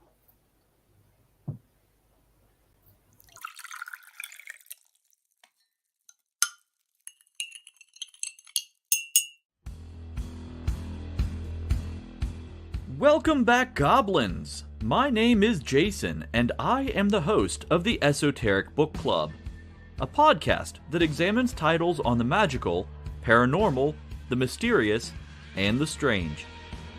I release 2 episodes a month, in which I review books on esoteric topics, recap news of the weird, and conduct interviews with authors, practitioners, and experiencers. The Esoteric Book Club can be found on every major podcast service, or can be streamed directly from esotericbookclub.org.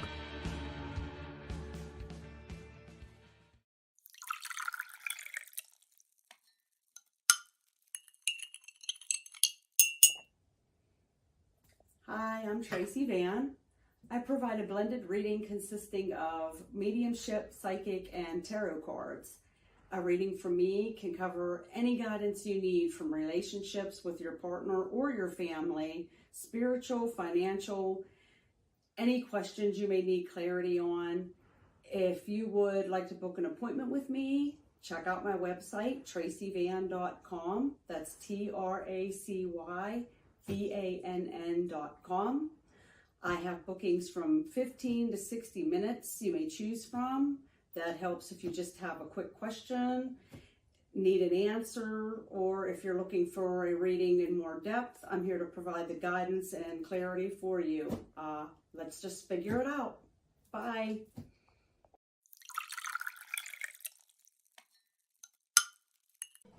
Hi, Techie Joe here. I work with Aeson and some of the best psychics in West Virginia to create amazing live streams and podcasts for the Psychic Coffee Shop Network.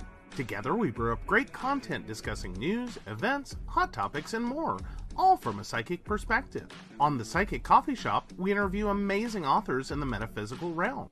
Coffee and Tea combines Aeson with Tracy, Dottie, Natalie, or Lady Gwendolyn for the good and the bad of being a psychic.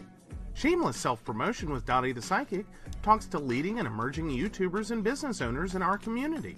Mountain Bears brings you the latest in LGBT news and politics. The Psychic That Plans answers the question of, well, how a psychic plans. Plus, we're live on air. We take your comments and your questions, including psychic advice questions. Check out our amazing programming, book an appointment with top psychics, and find out all the wonderful things we have to offer at pcsbnetwork.com today.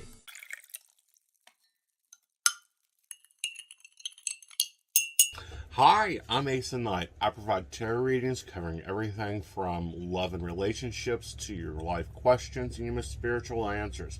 And also, I provide a lot of guidance in finances and divorces and all those relationship problems. So, if you'd like to get a reading from me privately, not on air, you can feel free to do so by visiting aesonnight.com and booking your appointment. I also provide on-demand services, so if your life is a little chaotic, you can go ahead and click that call now button there on my site. Great for a quick answer question. All right, guys, back to the show. Enjoy.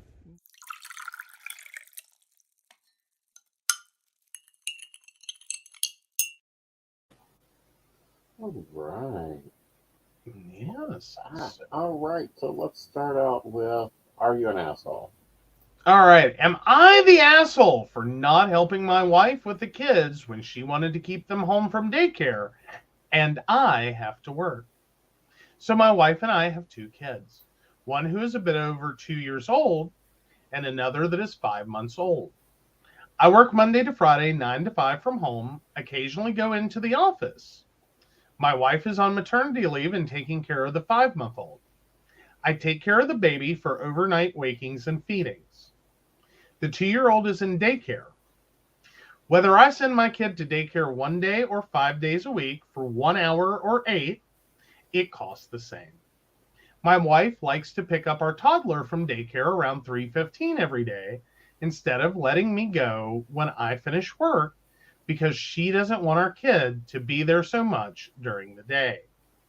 The problem is I am left watching the baby for the 45 minutes while she is gone, and then for the hour that she is taking care of both of them, she gets overwhelmed, stressed, very annoyed at me and our kids.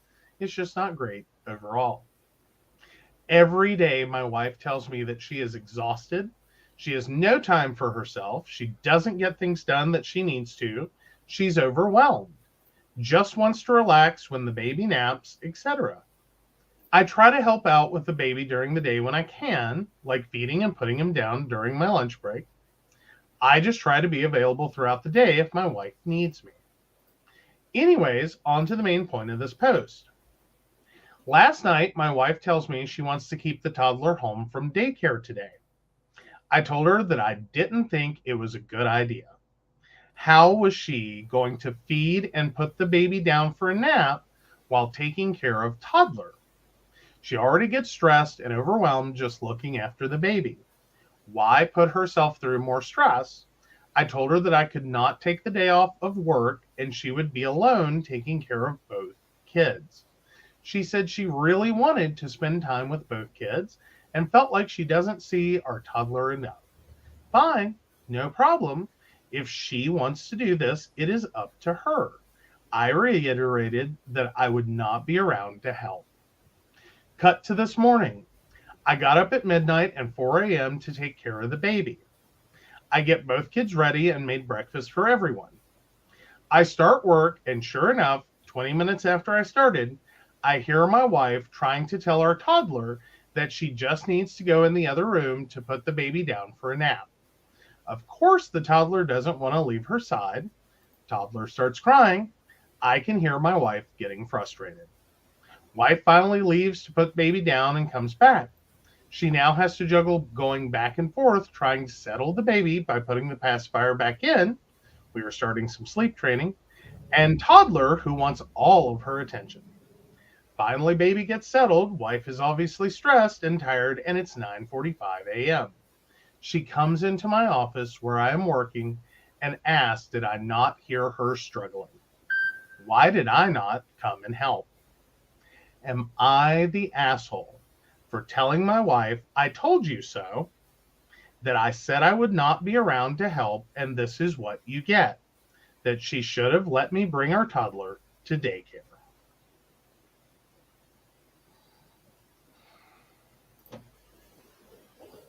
Well, I'm going to let you plead your case. Okay. I'm starting to think we're probably going to agree on this one. I'm going with not the asshole. Okay. I think the way you said it was very asshole-ish. Mm-hmm. Like the way it was said, very asshole-ish. I think your original intent here, Mm-hmm. not the asshole. Mm-hmm. I think you're both trying to juggle Mm-hmm. a lot. Mm-hmm. With a 2-year-old and a 5-month-old.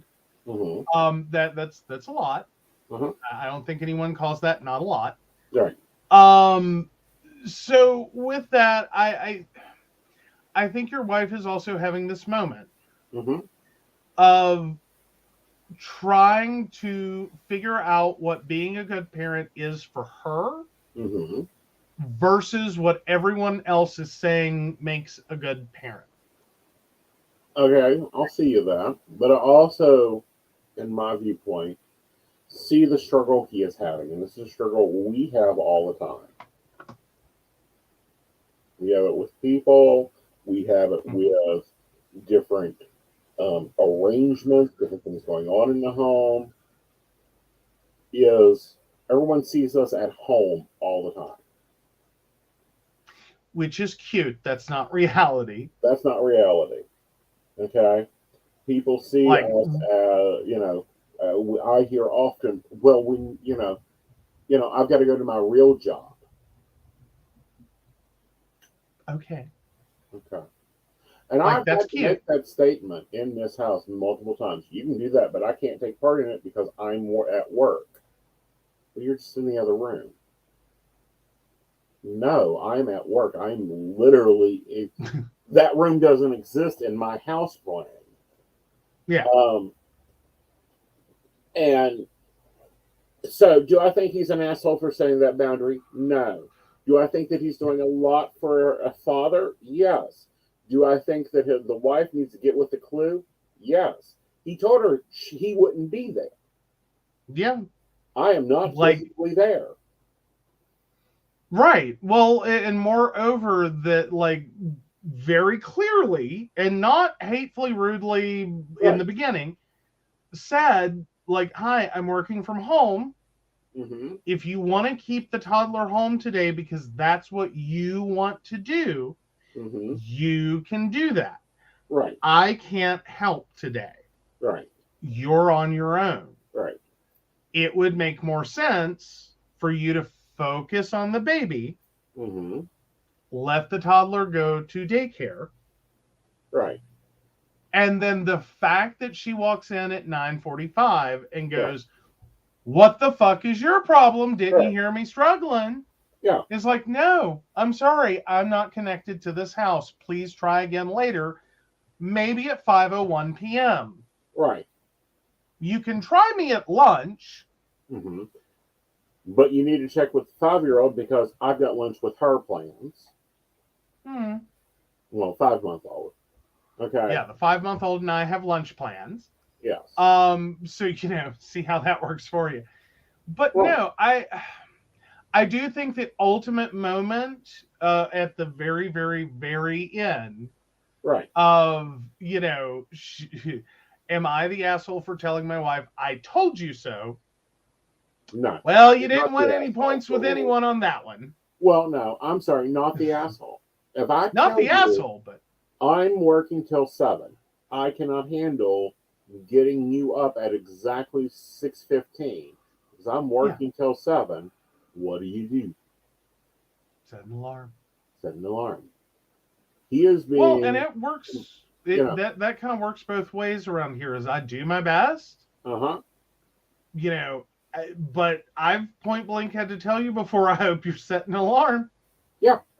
Because we actually had to do that today. You wanted up at noon. Yeah. And I'm like, well, that's cute. Right. I'll get you up as soon as I get home because I have a massage therapy appointment from 11 a.m. till noon. to noon. Yeah. In Beckley. Right. Of course, that done us a lot of good. Okay, because I've got to get in my mind that no, 8 hours sleep is required. True. But what I'm saying is we have this problem a lot because we work from home. We run global groups at the moment. And there's been times here's an example. Here is an example of things that occur in this household that is the same situation. We have the 3-year-old, Gizmo. Yes. His room is right beside my office. Like, I have my office, he's on the other side off camera. That's his room. The Invisible feeds him every night. Oh, yeah, his wording needs a lot. Right. But still, point valid. Yeah. So, he gets fed. The invisible assistant goes and feeds him. Granted, yes, I'm right here. But he's eating in his nursery. I'm not responsible for that. Right. This hardworking dad has told this wife of his, I pay for daycare at 5 p.m. I'm doing everything I can to help you here. You're making it harder. Yeah. And everything that truly, I'm doing the midnight feeding and the 4 a.m. feeding. I'm taking, the daycare eligible child, the toddler, to daycare. Mm-hmm. I'm doing everything I can to kind of lighten the load here. Mm-hmm. And you're thwarting that at every turn. And I understand, and I can at least, and I think he does too, understand your theory, which is I don't feel like, I don't want strangers watching my kid all this much. They're still at a really young age, and I want to be making memories with them. And all the books say, and everyone says, and, I don't want to be an absentee Dr. Spock parent. And beat her over the head with it. Can we just point out the number of the fact that since we started to walk away from the idea of stay-at-home mom 24-hour childcare machine, the number of women with postpartum depression, the number of suicidal women, the number of homicidal women, and the number of women who drive a station wagon, minivan, or other vehicle into a lake dropped a lot. Right. But the other side of this, and the more important side of this, is dealing with and understanding that no, you can't do 300 things at once, and you need to understand your limits, and I'm providing you help. Yes. And more importantly, maybe you're just not a baby mom. Maybe you're not a toddler mom. Maybe you're not going to be a really great mom. You're going to be bare bones basics, okay? Yeah. And that's okay. You can be a bare bones basics mom. Right. Until whatever age you're a good mom for. Right. That might be the teenage years where your husband's ready to kill them and you're like, okay, I hear you. Let's work through this. Right. And you're just smooth sailing, cool teenage mom, I got this. And that lasts until they get to college and suddenly you're like, I don't know what the hell I'm doing here. Well, that's when you have to become the friend mom. All right. No, this is a theory of my sister's, and it's actually backed up in other things anecdotally, is there are parents for certain ages, and Right. some parents are like very limited. Like they're baby moms, they're baby dads. They can do babies all day long. Babies are easy. They got no problem with babies. Right. And then everyone else is sitting here going, please make it shut up. Right. It's just like, oh, this is going to be the longest 5 years of my life. Right. And then some of those parents, the minute that child turns 5, they're like, I got nothing. Right. I'm useless. I have no skills as a parent. I am bare bones basics. Right. I will wake you up, get you to school, make sure you're fed, there's a roof over your head, and the power stays on. I got nothing else. I will throw pizza at you till you turn 18. Right. It's like I don't really deal with children from age 8 to age 13. Sorry, I'm not that take them to baseball, take them to basketball. I love going and watching it, but I cannot deal with that no word. When I say go do your homework, no, fine, you're going to move bricks in the backyard, get to it. Fair enough. No, well, and I think there's an age in their kid, and some people are just versatile and they can do it all. Mm-hmm. For me, the weird thing I found is I do okay with teenagers. Uh-huh. Like, I didn't like me as a teenager, okay? I didn't like other teenagers when I was a teenager. Uh-huh. I can't even say I like teenagers now. Yeah. But somehow, I tend to have an ability to talk to teenagers. I know. And I I'm love like, babies. I can handle a baby all day long, midnight feeding, no big deal. Throw them on my stomach, off to sleep they go, no big deal. Like, can I do it? Do I want to? Those are two different things. Like, can I do it? Yes, I can. Do I want to do it? No, I do not. Yes. Nope. So this is also why, the 3 times I've been offered children, I've said no.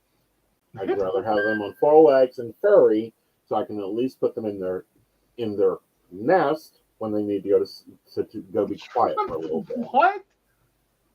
You want them between what and what? I prefer them furry, so I can send and them on to 4 the nest. legs. Yeah, and 4 legs.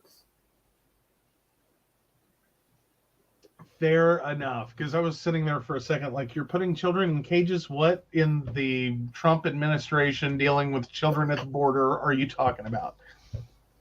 Because that's the thing that happened. Uh-huh.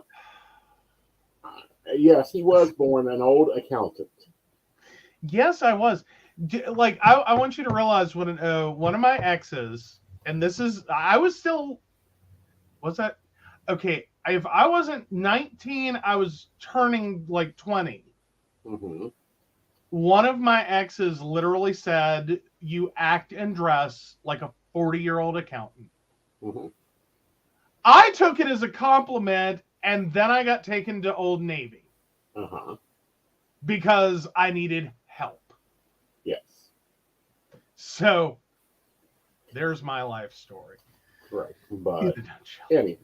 But no, you do act like a 40-year-old accountant. You were talking about rates and fees and different things, and the baristas will get kind of a paragraph on this later. And he just starts spouting numbers off at me, and I'm like, I need paper, pen, a calculator, and a divisional sheet. All right, so we got a question. Let's take the question, and then we'll move into poly relationship advice. By the way, the polls are open. You get to vote on whether this dad and Joe is an asshole or not. I'm not the asshole. The OP is. All right. Let's go. Devin's question. Uh-huh. All right. So Devin 31678. My ex saw my grown daughter while she was working the drive-thru, and after exchanging pleasantries, he told her to be good to her mother. Like, why say that? I feel like it's because he has parental guilt there. So he's trying to push for you to have a good relationship, to be nice to you.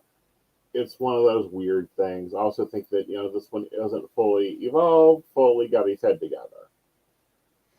Do you think it was more of those take care of your mother? Like, I fucked up. Please don't fuck up. Right. Okay. Yeah. All right. So on to poly advice. All right. Help! How to deal with capacity limits.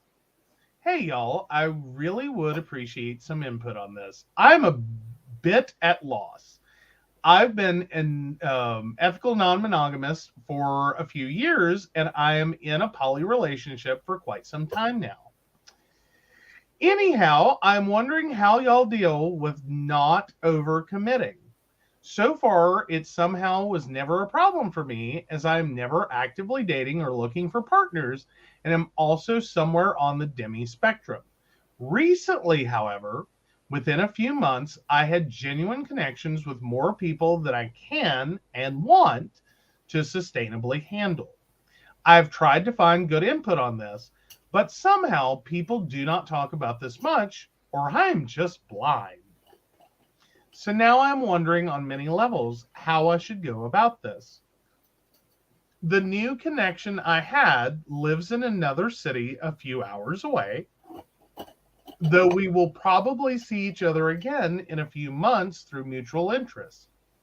The issue is that I already have a lot of very close long-distance friendships and a long-distance relationship, so I really feel like I cannot handle any more of those, logistically, emotionally, resource-wise, etc. But at the same time, it also feels very sad to just not be able to get to know this person better and instead to just let it be, as this feels very artificial to me and not like I authentically live our connection, because I am just naturally curious about people, specifically those that I have a connection with. We got to know each other during a very intensive workshop weekend. I'm pretty sure there is mutual interest to get to know each other better, and we are both poly. So far, we have been speech memoing over the past few days, and I'm so torn about this. And I know the longer I let it just develop, the harder I make it for everyone. Thanks for reading this rambling post. In a way, it is about this specific person, but in a way is also about the general matter of how to deal with these situations. So any advice or insight is appreciated. I am just seriously at a loss at this point and would really need some polyam input, as my mono friends are really not helpful, even though they try.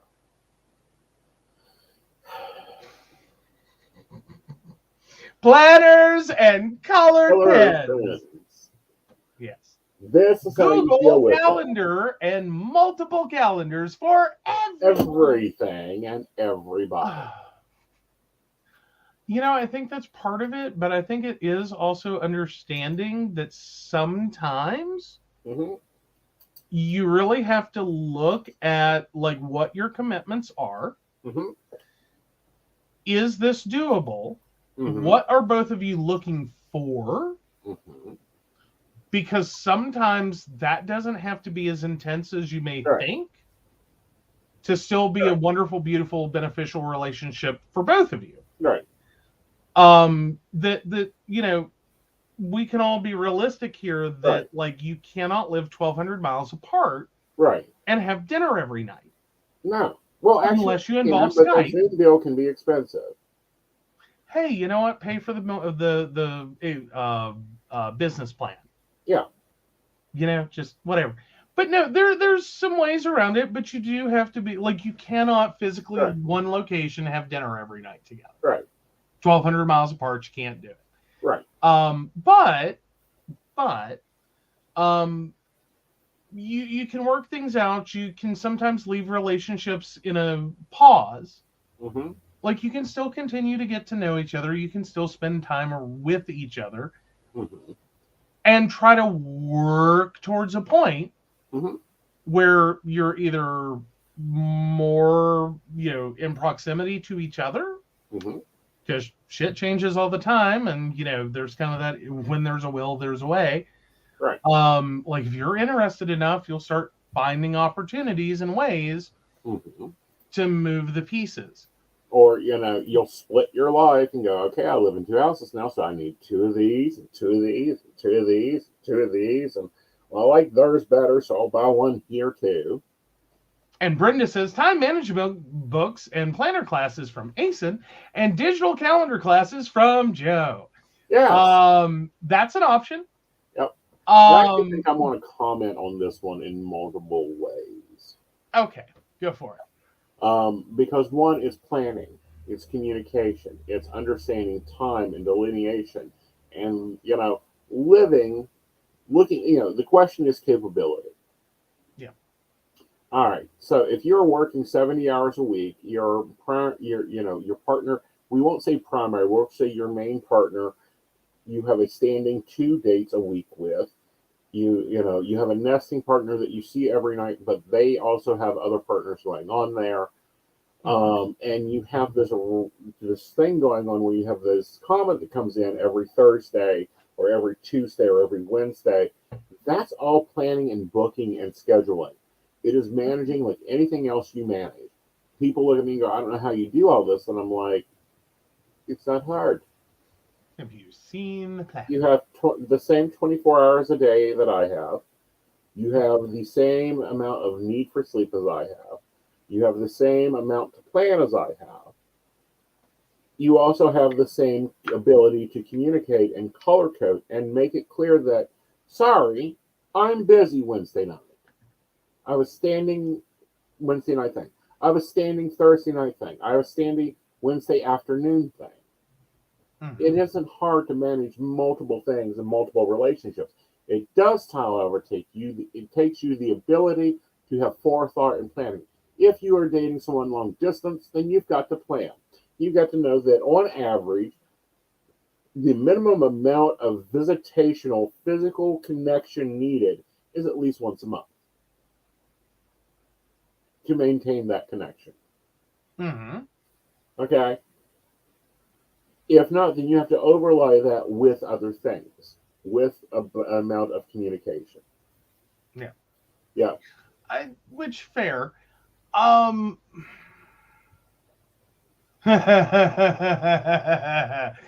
says, hey, all I said was, that sounds exhausting. I don't have that kind of energy. Well, Shannon, you already do this. Shannon has, I believe, 4 kids living in her household, 3 or 4.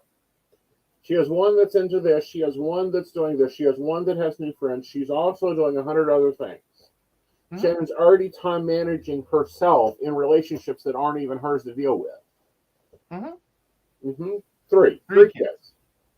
Okay. 3 kids, 3 different activities. You're already time managing it. Is it easy? Yeah. A little bit of planning. You got it under control. Is it exhausting? Not if you're doing it right. Well, and it can still be a lot, and it can still feel a little exhausting. Don't downsell that part. Yeah. It's not like we wake up every morning like, I have so much energy. Like, by the grace of God and coffee, do we haul you out of bed most days. Well, today was a day of hauling my ass out of bed. During the show, I figured out why, but there it is. Well, it's fine, but I'm just trying to say. Shannon's going to go camping next month. Aww. In April, you're going camping. Hopefully it's not in West Virginia. If so, pack your rain gear now. More importantly, if you're going camping in April in West Virginia, just take everything. Like, I don't know what to tell you to take. Like, go from it's a hot summer 90-degree day all the way down to -20. Pack everything. Oh, it's in Pennsylvania. Not better, I don't think. Oh, yeah. No, well, plus Shannon's. It's colder there. Yes. Yeah. Well, and yeah, Shannon's currently technically in a long distance relationship. So yeah, there's a lot. Right. But yeah, no, I think the communication is a big part of it. I think one of the biggest parts of that communication, especially in the beginning, is what are you really looking for? Right. Like, what are you looking for long term? Mm-hmm. What are you looking for and is acceptable right now? Mm-hmm. And then can you build the bridge? Right. Ooh, Shannon gets to dress up in medieval outfits and watch people sword fight. Ooh, sounds like a great time. Live steel or fake steel? Live steel's more entertaining, but not many people do it anymore. Oh. I'm fine with long distance relationships. He can't annoy me so bad from Mexico. Oops, call dropped. Those international lines, I know they're very terrible. They're horrible. It's horrible. Like, oh my God. I mean, the West, like just within West Virginia, the lines are horrible at times. Right. Especially with cell phones. I mean, I just don't know how many tunnels there are between here and Princeton, but I've driven through most of them. Right. I'm teasing. Oh, it's live action role play. Foam covers stuff so they don't chop off appendages. Why not? Because it's supposed to be fun. It is. It's never fun when someone has to go to the ER. Debatable. I mean, look, you know, William VIII had a lovely time at the jousting match. And ain't this some shit, isn't it? And using GPS in West Virginia is spotty. It's horrible sometimes. Mm-hmm. Like, if nothing else, use your Google, forget your Apple Maps. And yeah, who the hell buys a Garmin for West Virginia and or continues that update subscription for their cars onboard nav? Don't do it. It's not worth it. It doesn't work. Right. Like, not in West Virginia. Other areas, go for it, do it, enjoy. It's wonderful, I'm sure. West Virginia, we have no idea where you are. But yes, so Shannon also says, LOL, yeah, Devin, it's really fun if you put in the address and it takes you to another town. Mm-hmm. You have that problem with the address here if you use the wrong one. Yep. Because technically, what is it? Our house has 4 or 5 addresses? 4 currently. Okay. Well, that's 4 house numbers. Right. Okay, so this house has 4 house numbers. Mm-hmm. And plug in an extension after our road name. Right. Avenue, call it a street, call it a road, call it a way, call it a boulevard, call it whatever you want. Yeah. It doesn't matter really, mm-hmm. except the technical best one is street. No, it's avenue this year. Oh, it's avenue this year? According to the sign of the street they replaced it is considered an avenue. Oh, but that's never worked. I understand that. It is still Delta Route 5. And then it's a game of which house number. Right. Like, and that's the reality of West Virginia. Mm-hmm. Like, and we're not joking. Like, come here. Like, you'll hear these stories over and over. Right. It's like we know people that in order to get what is it? I think it was FedEx or UPS or something. They like have to give a whole different address. Mm-hmm. Oh, you didn't hear this story. This was one of my clients actually. Yep. She has to use a totally different address mm-hmm. to get FedEx to her door. I think it's FedEx or UPS one. Anyway, if she tells them they're legitimate on the house address, the one that's on the box that the mail comes mm-hmm. to, they will mark her package undeliverable and return it. Right. She uses this weirdo random address that is like a neighbor like 5 houses over. They come right to her door. Right. And she's like, this is a thing. This is just the thing. This is what we do. Right. Yes. Oh, Brenda points out Waze worked better than my aunt's GPS in her expensive SUV. Mm-hmm. Okay, here's the thing with that, Brenda, and here's what's going on with that, and I've experienced that. It doesn't matter how cheap or expensive that car is. If it has onboard navigation, two things are happening. Right. The update that you get includes two components. One is a map update. All right. One is a correction for satellite drift. Right. Those are the two components that come in your navigation updates to your car that cost you, like you get one free in the life of your car, and then they usually make you pay $100, $200, some odd dollars to update it thereafter. Right. What happens is with that drift, you really start to get calibration issues. Right. Because it's not getting constant data adjustment. Right. The reason that Waze and Google Maps and whatever else you want to use, the reason they do better is because they're constantly getting more up-to-date information. Mm-hmm. Well, what's Welcome to scary data. is, we now have semis go down our road. And we're like, you're using Yahoo Maps. Oh, well, or Google Maps. Yeah. That's the worst one because Google will catch on to new roads faster. Mm-hmm. Even if that is not an appropriate route. Right. Like Google just says you can go that way. It doesn't tell you whether you should go that way. Right.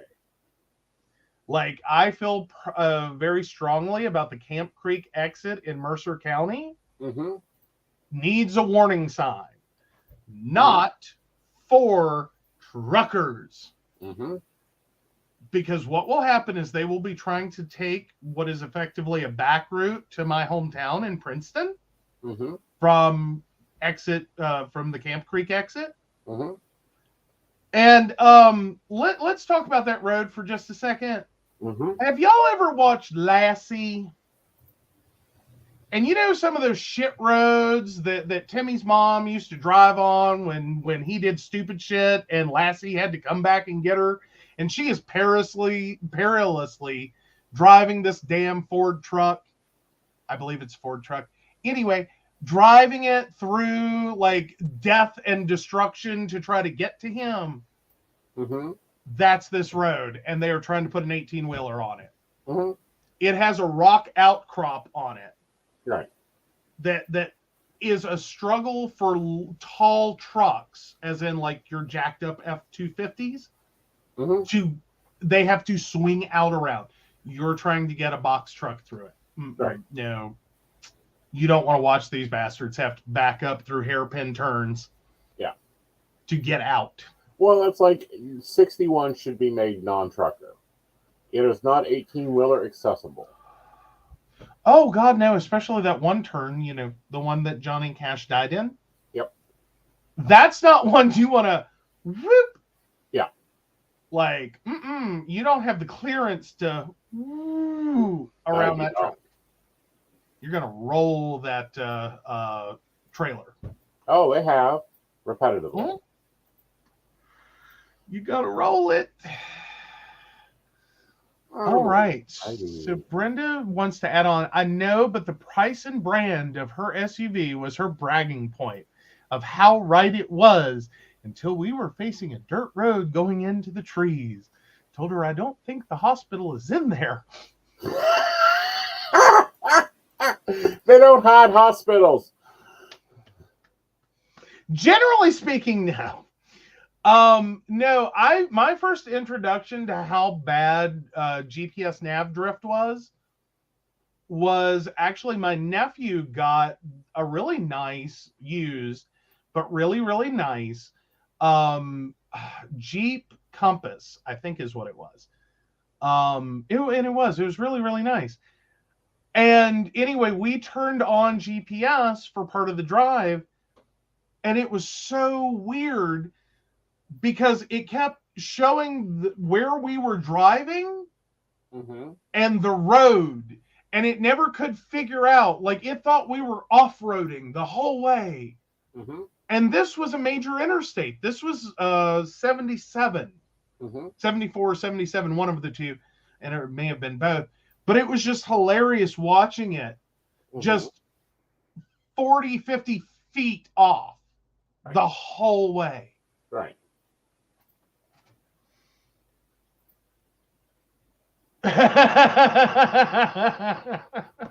Shannon says, yeah, I get yelled at by people that their GPS doesn't work, and my immediate reaction is, it's West Virginia. Does it work in other states? Yep. Alrighty. Well, guys, so Where's that poll? let's find that. Well, unfortunately, you have been declared not the asshole this week for making sure that your child is taken care of, even though your wife is forking the issue. There you go. Go. All right, guys. Well, we will see you back tomorrow. Not tomorrow. We're going to see you back on Sunday at 8 p.m. for Psychic the Plans. Tomorrow at 3 p.m., my, Pain of Hobby Lobby haul will be dropping. And you'll be seeing some new things going on in the planning side of Psychic That Plans. So with that, y'all, you have a great evening, and take it away, Vanna.